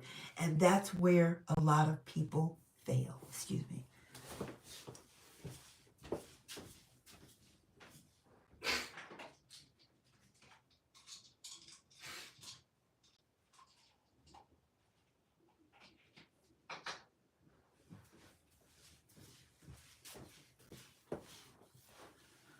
A lot of people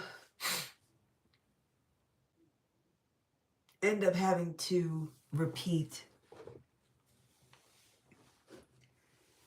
various aspects of their life because Yahweh loves us so much. He wants us to be happy. He wants us to get this work. He wants us to understand how to maneuver this gift of life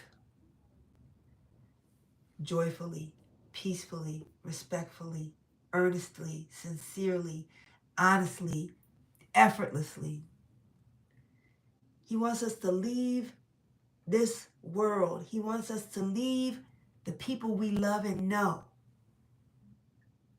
better than what they were before.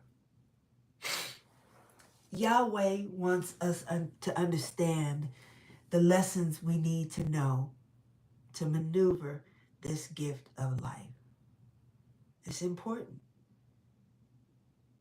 You've got to be able to maneuver this gift of life and appreciate this life, because if you don't appreciate this life, how can you appreciate heaven? How can you appreciate such a wonderful place if you don't appreciate here? If you didn't make a beautiful if you didn't create a beautiful life here, you had the opportunity to do so. You had the opportunity to create all the beauty, all the peace, joy, and love that you wanted in your life. You had the opportunity to do so, and you didn't. You couldn't. But Yahweh gave us all the tools, everything that we needed to do so. And then you want to go from here to heaven, but you couldn't even appreciate here.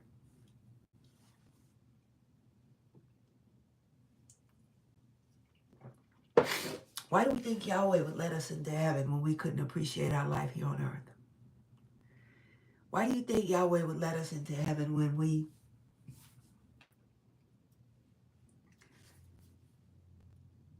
live the life here on this earth just complaining about every single thing, every single day? Every day there was something to complain about. Can you go a day without saying one negative thing? You know, I've had, and I've said this a number of times on my channel, I've had people come to my channel and say, you can't possibly be that happy. Nobody's ever that happy all the time. Well, they're not, and neither am I. But I pick and choose my spots. I have sense enough to know that when I am my happiest, I am at my best. And that's when I can come here to you and talk to you about whatever it is I need to talk to you about. I'm not going to come here when my life is distraught and I'm depressed and I don't get depressed. Okay? I get mad, but I don't get depressed. But I'm not going to come before this camera and try and talk to you about anything when I know I'm not at my best. So no, I'm never 100% every day. And on those days, I choose not to come on camera. Okay? I'm not here a lot, but that don't mean I got bad things going on in my life. That means I'm here busy living this life, this gift. Okay? I got a diagnosis in 2018. And I go to the doctor every so often and they ask me, so what are you going to do about it? Nothing. I'm going to live my best life. I'm going to be happy. I'm going to ride this till the wheels fall off. And when I leave here and Yahweh says, well, what did you think of the gift? This life, this gift? I'm going to be able to say, Yahweh, let me tell you. Oh my gosh, we did this. I had babies, I had grandbabies. Oh my goodness. And then the time that and did you see when Yahweh, what about the time? Did you see? I know, right? Right? That's the conversation I expect to have with him. If I get the honor of having that conversation. Because see, I know a lot of people think that when they leave here, Yahweh's going to sit down and have some type of conversation with them about, well, why did you do this? And why did you treat this person that way? I honestly think, this is my thought about how it's going to go. When you leave here, you're either going to heaven or you're going to hell. I don't think when you get to heaven, there's not going to be any videotape playing. No. I used to say that long time ago. I used to say that. There's not going to be any videotape playing because see, the videotape is rolling right now and Yahweh is watching. But check this out. Here's the rub. The videotape is running right now, but here's the rub. The rub is he already knew what you was going to do before you did it. So there's no need to play the videotape because there were 1 trillion people to pass away before you passed away. And do you think Yahweh is going to be sitting up there listening to 9,638,472,984,274,000? Do you really think Yahweh just is sitting up in heaven, just listen to the next person tell the same lie that 10 trillion other people just told about why they didn't treat Uncle Buddy the way that they should have treated him, about why they cursed their mama out? Okay? Do you think he's going to be sitting there just listening? What? No. Yeah. Yeah, I had about 80 trillion other people tell me that same lie. I had 80 trillion other people tell me that same sob story. No. Sorry. I done heard it 10 trillion times. No. It didn't fly with the first one. And now that you are 738 trillion 972 million, you know, you're the trillionth person to come and tell that same story. You think I'm going to change my mind now about you coming up here when 10 trillion people before you did the same foolishness? No. I really don't. I don't know. I don't know.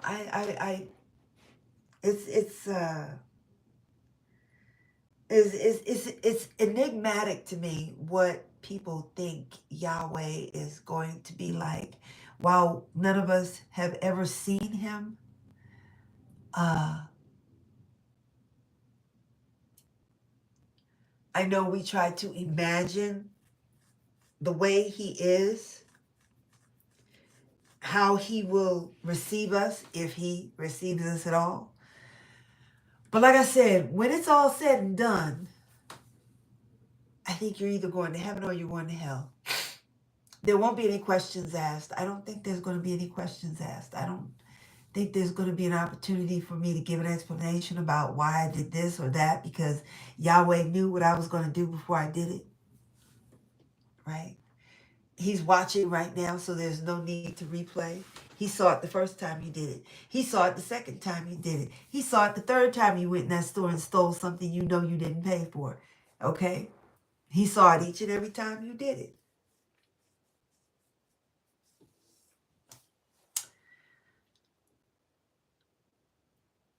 You're either going to heaven or you're going to hell. I don't think there'll be any room or any time for any negotiations. I don't think there'll be any space for peace talks. You're either going to heaven or you're going to hell. So I think it's very important that we do our best to get it right and to live as best as we can and be appreciative and show gratitude for everything, okay? For how the sky is bluing and the grass is greening, the flowers are growing, the roses are blooming, okay? Be grateful that you can see, smell, taste, hear, that you can touch, feel, walk, talk, and be autonomous, that you can understand and be understood, that you can do for yourself, your family, friends, neighbors, and loved ones.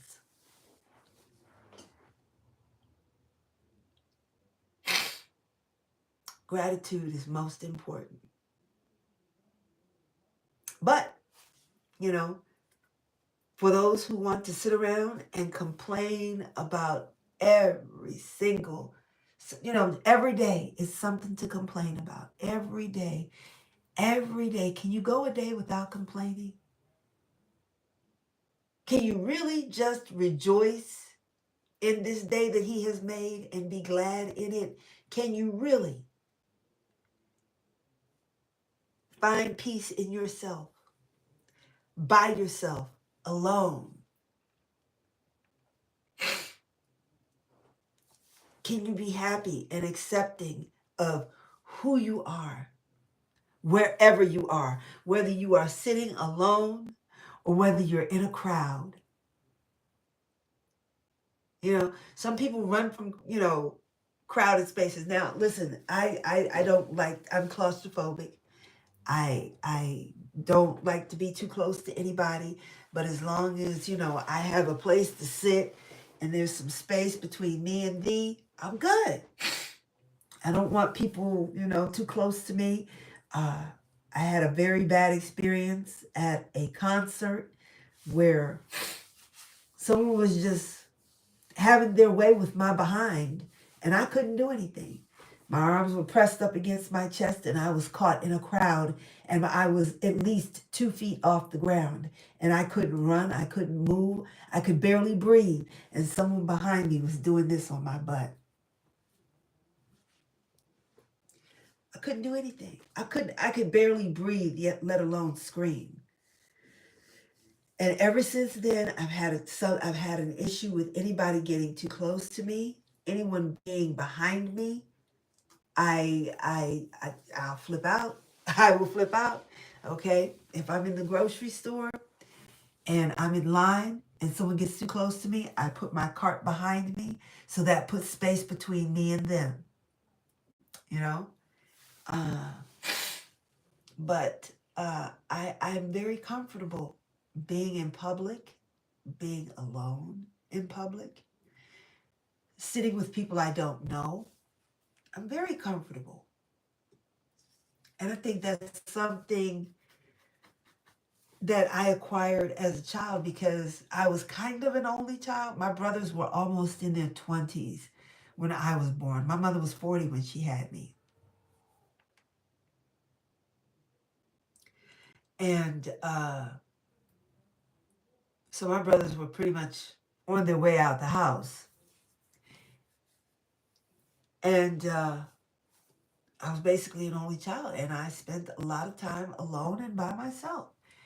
And I guess because that was the way I lived, that was my upbringing, I guess that's carried over into my adult life, and I don't mind being by myself. I'm comfortable being by myself. I think that has helped me in being a good wife to my husband, that I don't need to be sitting in his face all the time. I don't need to be constantly talking with him. We don't need to be always engaging and talking. And, some women feel like, I gotta have a conversation with him. We gotta talk. We gotta talk. If he's not talking to me, what is he thinking? Is he thinking about leaving me? Is he thinking about another woman? I gotta keep him engaged with me. I gotta keep him talking to me. Men don't need or want to talk like that. You know, sometimes they just want to sit at the TV, sit and watch TV and fart and rub their belly, whatever they do. Oh, what is that? Just scratch my arm too hard. But anyway, I think in growing up the way that I grew up, it has made me a good partner, a good wife.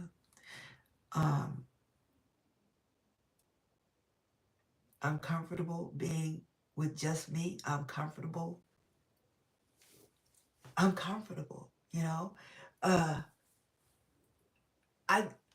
how do I say this? I'm not conceited. I'm not arrogant, but I love me. You know, I'm 62 years here.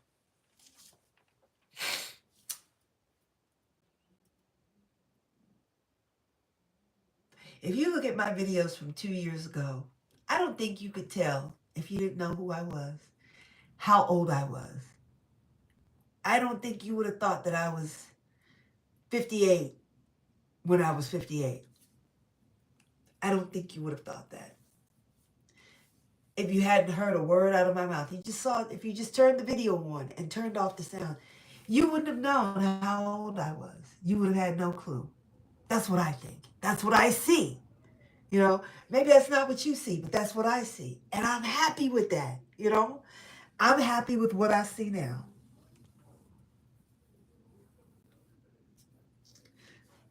My hair, my skin, I'm happy with what I see.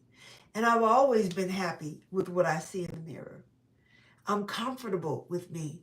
And once you are comfortable with you, you don't need anybody constantly around you, coddling you and encouraging you and complimenting you and reassuring you. You don't require all of that, because guess what?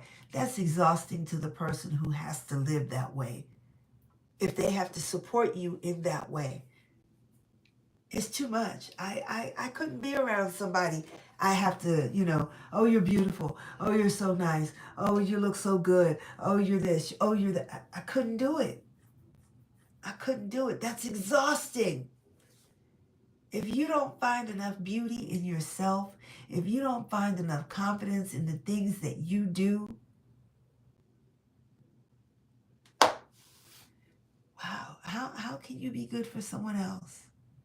This is why I say some of us got some work to do. And Yahweh's going to continue to have you to repeat that work until you get it right, because he loves you that much. He wants to see you do well and thrive. He wants to see you happy. He has given you the instructions on how to get it done. And whether you didn't read the instructions in completion, whether you didn't understand the instructions, okay, I don't know. But until you do it the way he says to do it, without peppering in, your little things here and there, it's not going to work out. But most importantly, you have to love you. You have to be comfortable with you. You have to be confident in you. You have got to stop looking for people to coddle and compliment and listen.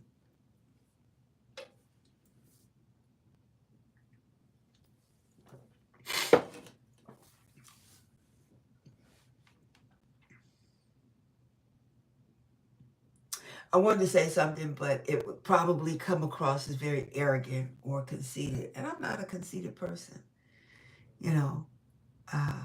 I have my flaws. I see things that I want to change and I'm trying to change.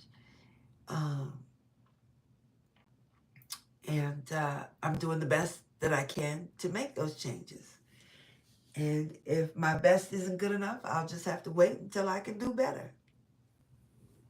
Right? I'm comfortable in my skin. I'm comfortable with who I am. I love who I am because I am fearfully and wonderfully created by Yahweh. And for me to say that I am anything less is an insult and an affront to him. Yahweh, that way. I could never insult him that way. Now, if I'm 600 pounds and mad at the world, mad at Yahweh because I'm 600 pounds, well, I had a hand in getting there. I don't know how to get away from it because a lot of people who are overweight, they just don't understand how to lose weight. That's all it is. It's not necessarily, it has a lot to do with willpower. It has a lot to do with making a change. But a lot of times it's mostly that people don't understand how the body loses weight. I didn't know. I've been struggling with weight since I was 12 years old. And I wasn't really fat at 12 years old. I had a pot belly. That was all I had. A pot belly. And if I hadn't have been drinking so many sodas, eating so much bread, cakes, cookies, and pies, and all that yeast, my belly wouldn't have been as swollen as it was because my belly didn't match my legs, my arms. It didn't match the rest of me, because the rest of me was small, not thin, but it was not fat. You know what I mean? I just had a pot belly. And then as I got older and after I started having kids, the baby fat didn't go like it did the first pregnancy. But I didn't understand how to lose weight. I didn't understand. But with whatever weight I have carried, I've been very happy with wherever I was. I didn't have no complaints from my husband.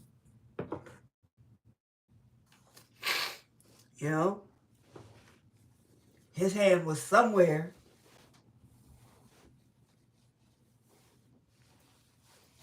Every time I walked past, he was always brushing up against me, patting my behind. So I haven't had no complaints.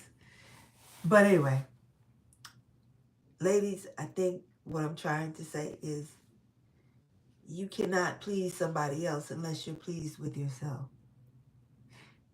You can't be good for someone else if you're not good for you.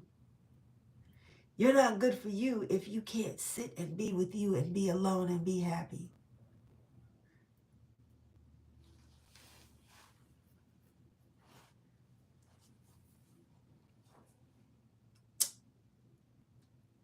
Some of us got some work to do. Some of us have some work to do.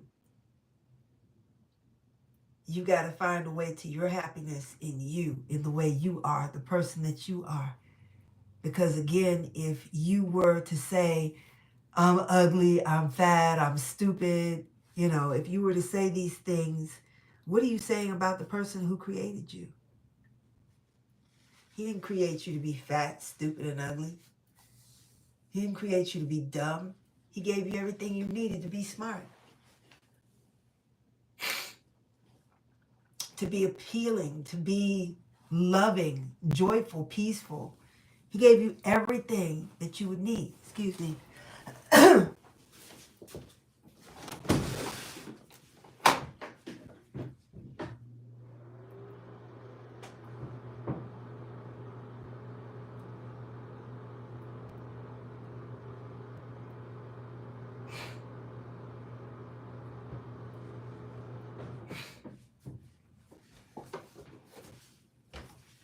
Sorry. He gave you everything that you would need to be peaceful, joyful, happy. And for you to say something negative about how he created you, again, it's an affront to him. You're telling Yahweh, you didn't do a good job with me. Look at what you created. I can't stand it. It's terrible. It's ugly. How could you please Yahweh with that type of activity, with that type of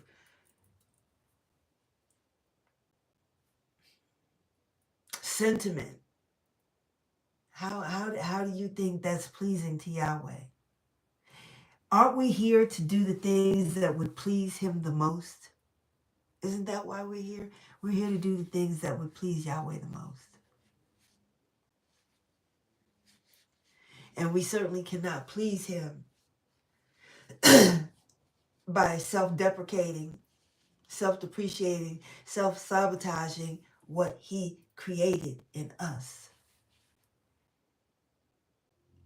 And self-sabotaging all that he gave us to be happy, joyful, and peaceful, loving individuals. Some of us got some work to do. We got some shit to let go of. Because some of us got some shit with us. Trust me. I know I did. When my husband proposed to me, I said, well, you know what you got to do. I said, you have to go talk to my mother first. And he went to talk to her.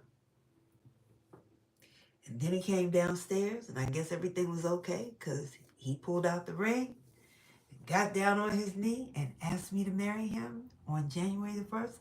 And I said yes. I was so glad I did.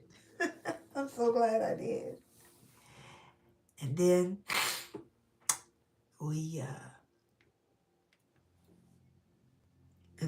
he went home, and I went upstairs, and I was all smiles and giggles. And I saw my mother pick up a cigarette and a match. And she lit that match.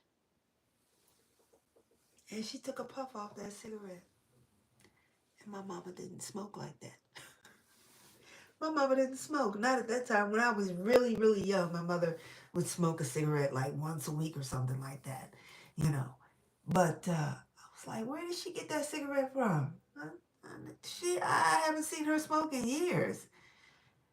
But she lit that cigarette. And I said, Mommy, so what do you think? And she said to me, I'm so glad that you have finally found somebody else to put up with you and your shit.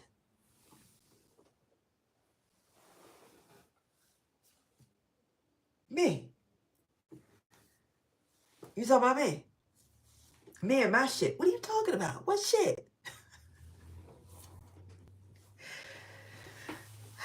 She wasn't lying.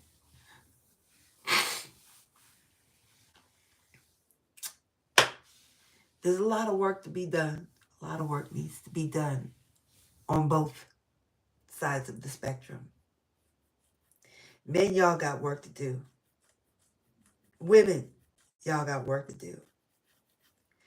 Y'all gotta know your place, know your role, and stay in it.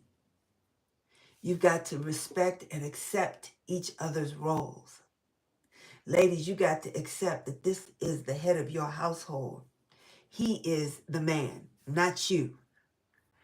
He calls the shots, not you. You have to accept you are the submissive one. You have to accept that you must honor and obey.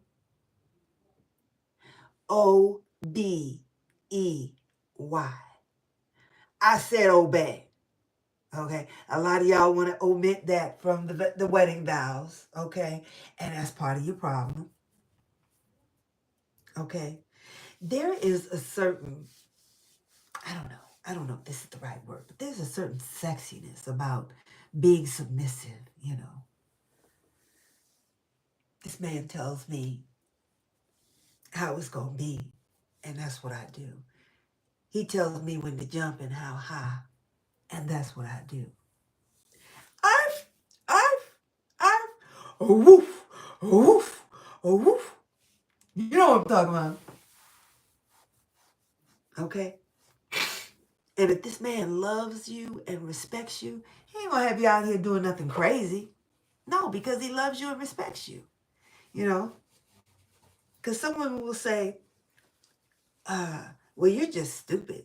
You let him treat you like a slave. He treats you like a slave. He got you doing this, do this, and you don't get to. Well, then you got the wrong one. The man is supposed to respect, honor, love, and cherish you. And you are to love, honor, cherish, and respect and obey him. And if you got a problem with obeying him and he's not treating you right, if he's not treating you right, if he's not treating you well, if he's disrespecting you, and we know what disrespect is, okay? I don't have to spell it out for you. Then you got the wrong one. You definitely have the wrong one. Okay? My husband don't have me out here doing nothing crazy. He don't have me out here doing anything I don't want to do. But because of that, I want to do everything I can for him. I want to make sure he's taken care of. I want to make sure he has everything that he needs. I don't want him to ask me for anything because I want to already have it done. I just want to share time and space with this man, you know? And when I say time and space, I mean he can be upstairs and I can be downstairs, but we're in the same house, you know? Eventually, he'll come downstairs where I am because I like to sit in the kitchen, you know, or in the sunroom. Sometimes I like to be up in the attic, and, just wherever I decide to be. He'll decide he'll come and sit with me, or sometimes I'll just decide I'll come and sit with him. But you know what? My husband works 5 days a week now. He's been called back to work after 5 years at home, working from home. He's been called back to work. So, on his days off, because be at home some days, on his days off, I really let this man just decompress and have a day,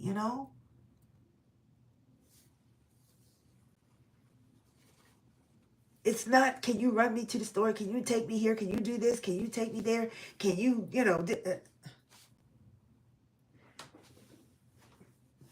But, a lot of women believe that they have to keep engaging with their man in order to keep their man.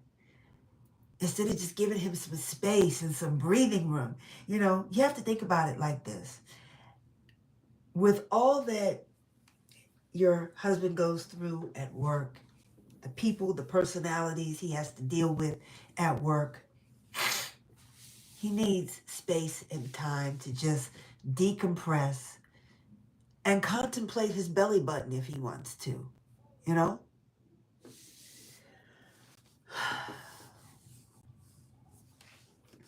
I think that's all I want to say at this point. There's work that needs to be done on both sides. Men, y'all got work to do. Women, y'all got work to do. As a woman, I can really only speak about our issues, but as a woman with a husband, I think I can speak a little bit about some of the things and aspects as they come across, on the man's side. So I hope this helps. And the best advice I can give you is, happy and confident in you first. Happy, confident, and peaceful in you first. Do you bring peace to the table? Do you bring light to the table? Does the atmosphere become lighter or heavier when you come around?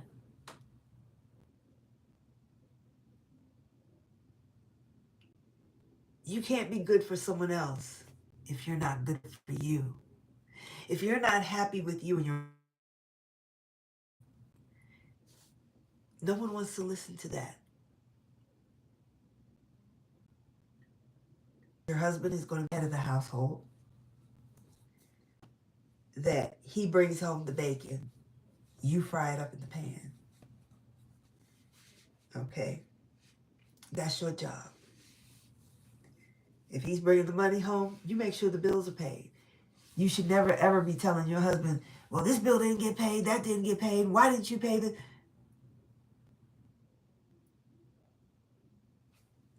Your husband should be working. You should be making sure the home is in order.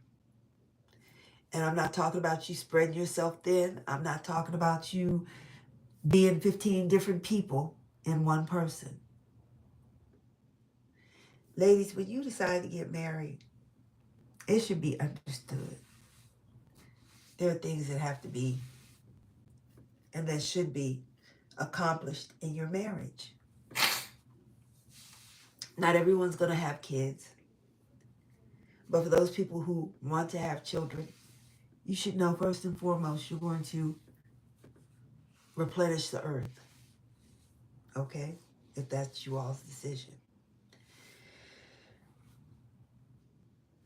And then it has to be the wife's role to rear and raise these children along with the help of the husband.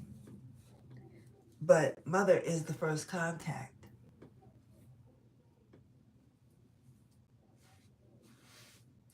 I'm not going to go too much further because I've already said enough. But it's important that we know our position, we know our roles, and we stay in them. We don't blur the lines, we don't cross the lines, we don't add anything to Yahweh's direction on how we're supposed to live this gift of life, and we don't take anything away, but we live according to his will, his word, and his way. Until we get it right, he's going to have the same lessons repeat themselves over and over again. And the same bad scenarios are going to continue to repeat until you get it all figured out. And stop trying to help and tell somebody else what to do when you can't figure your own stuff out. Get yours taken care of first. Take care of yours first. Take care of some of the work you need to get done first. And then once you have acquired this successful relationship, then maybe you can talk about helping others. You can't help others when you can't help yourself. That's just a fact. If you have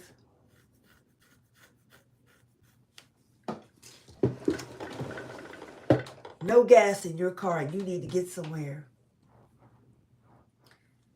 and there's 100 people around you that don't have gas in their car, how are you going to help them get gas and you can't get gas? How are you going to get yourself moving and on your way how are you going to get someone else moving and on their way and you can't get yourself moving and on your way?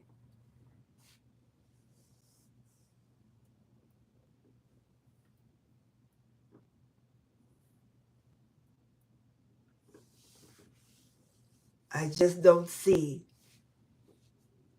that happening. And how someone who is without a capability trying to tell someone else how to be capable in a particular area. Stop listening to these people who want to tell you how to have a relationship, a love life, a marriage, and they're not able to acquire or keep that intact. They're going to have you sad, lonely, and miserable. And And that's not being cruel. That's just telling you the way it is.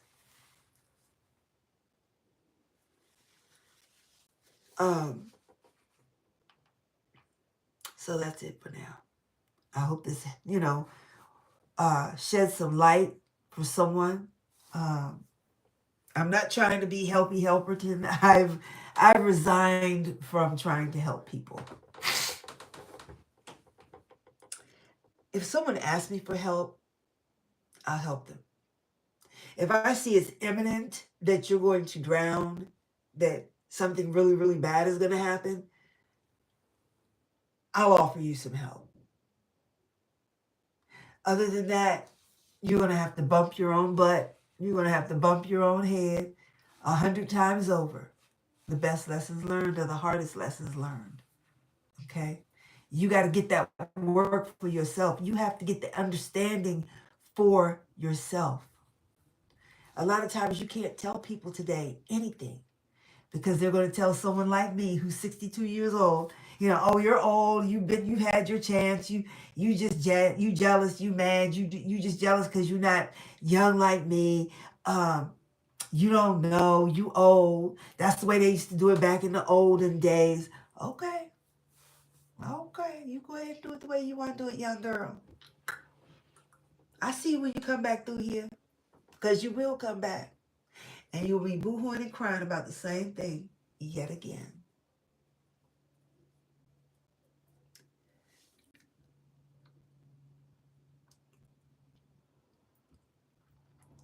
You want to get some marital advice? Talk to somebody who's been married for some years, Look at that couple and say, wow, they've been together for a long time. I never see him say anything cross to her. She never says anything cross to him. Talk to them couples. That's who you want to talk to,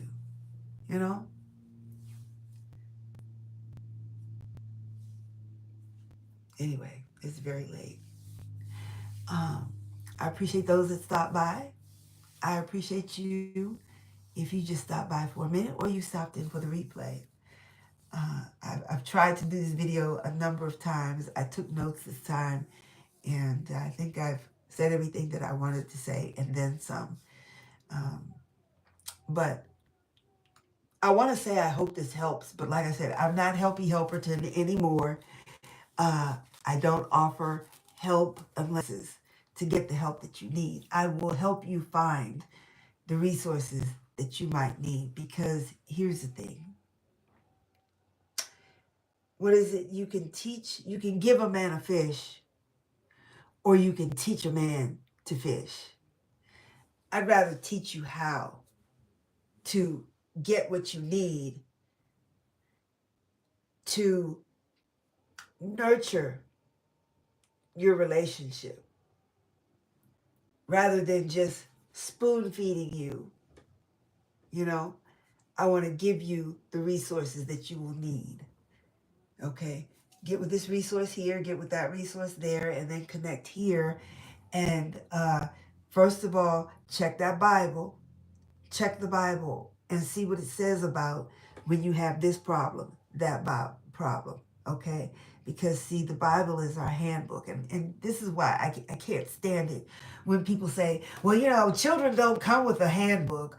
Children don't come with a manual. Yes, they come with the manual.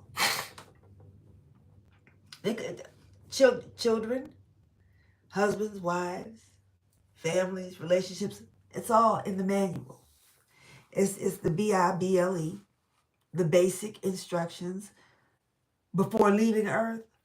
All your instructions on how to navigate this gift of life are in that book. I say, use that as a reference first. That's your first, and especially if you are trying to be happier with yourself, there's plenty of information in the Bible about how to do that too. How to be happy and content with yourself, by yourself. I find that when you're more happy and content with yourself, by yourself, other people are just as happy as you are. Okay? Anyway, it's late. I'm out. I'll see you when I see you. Yahweh willing. So bonem gani. Nangalegalaga ubupsuku. No beteng boy and bisiswanu. No olo no tando. Dentanda no kemakai.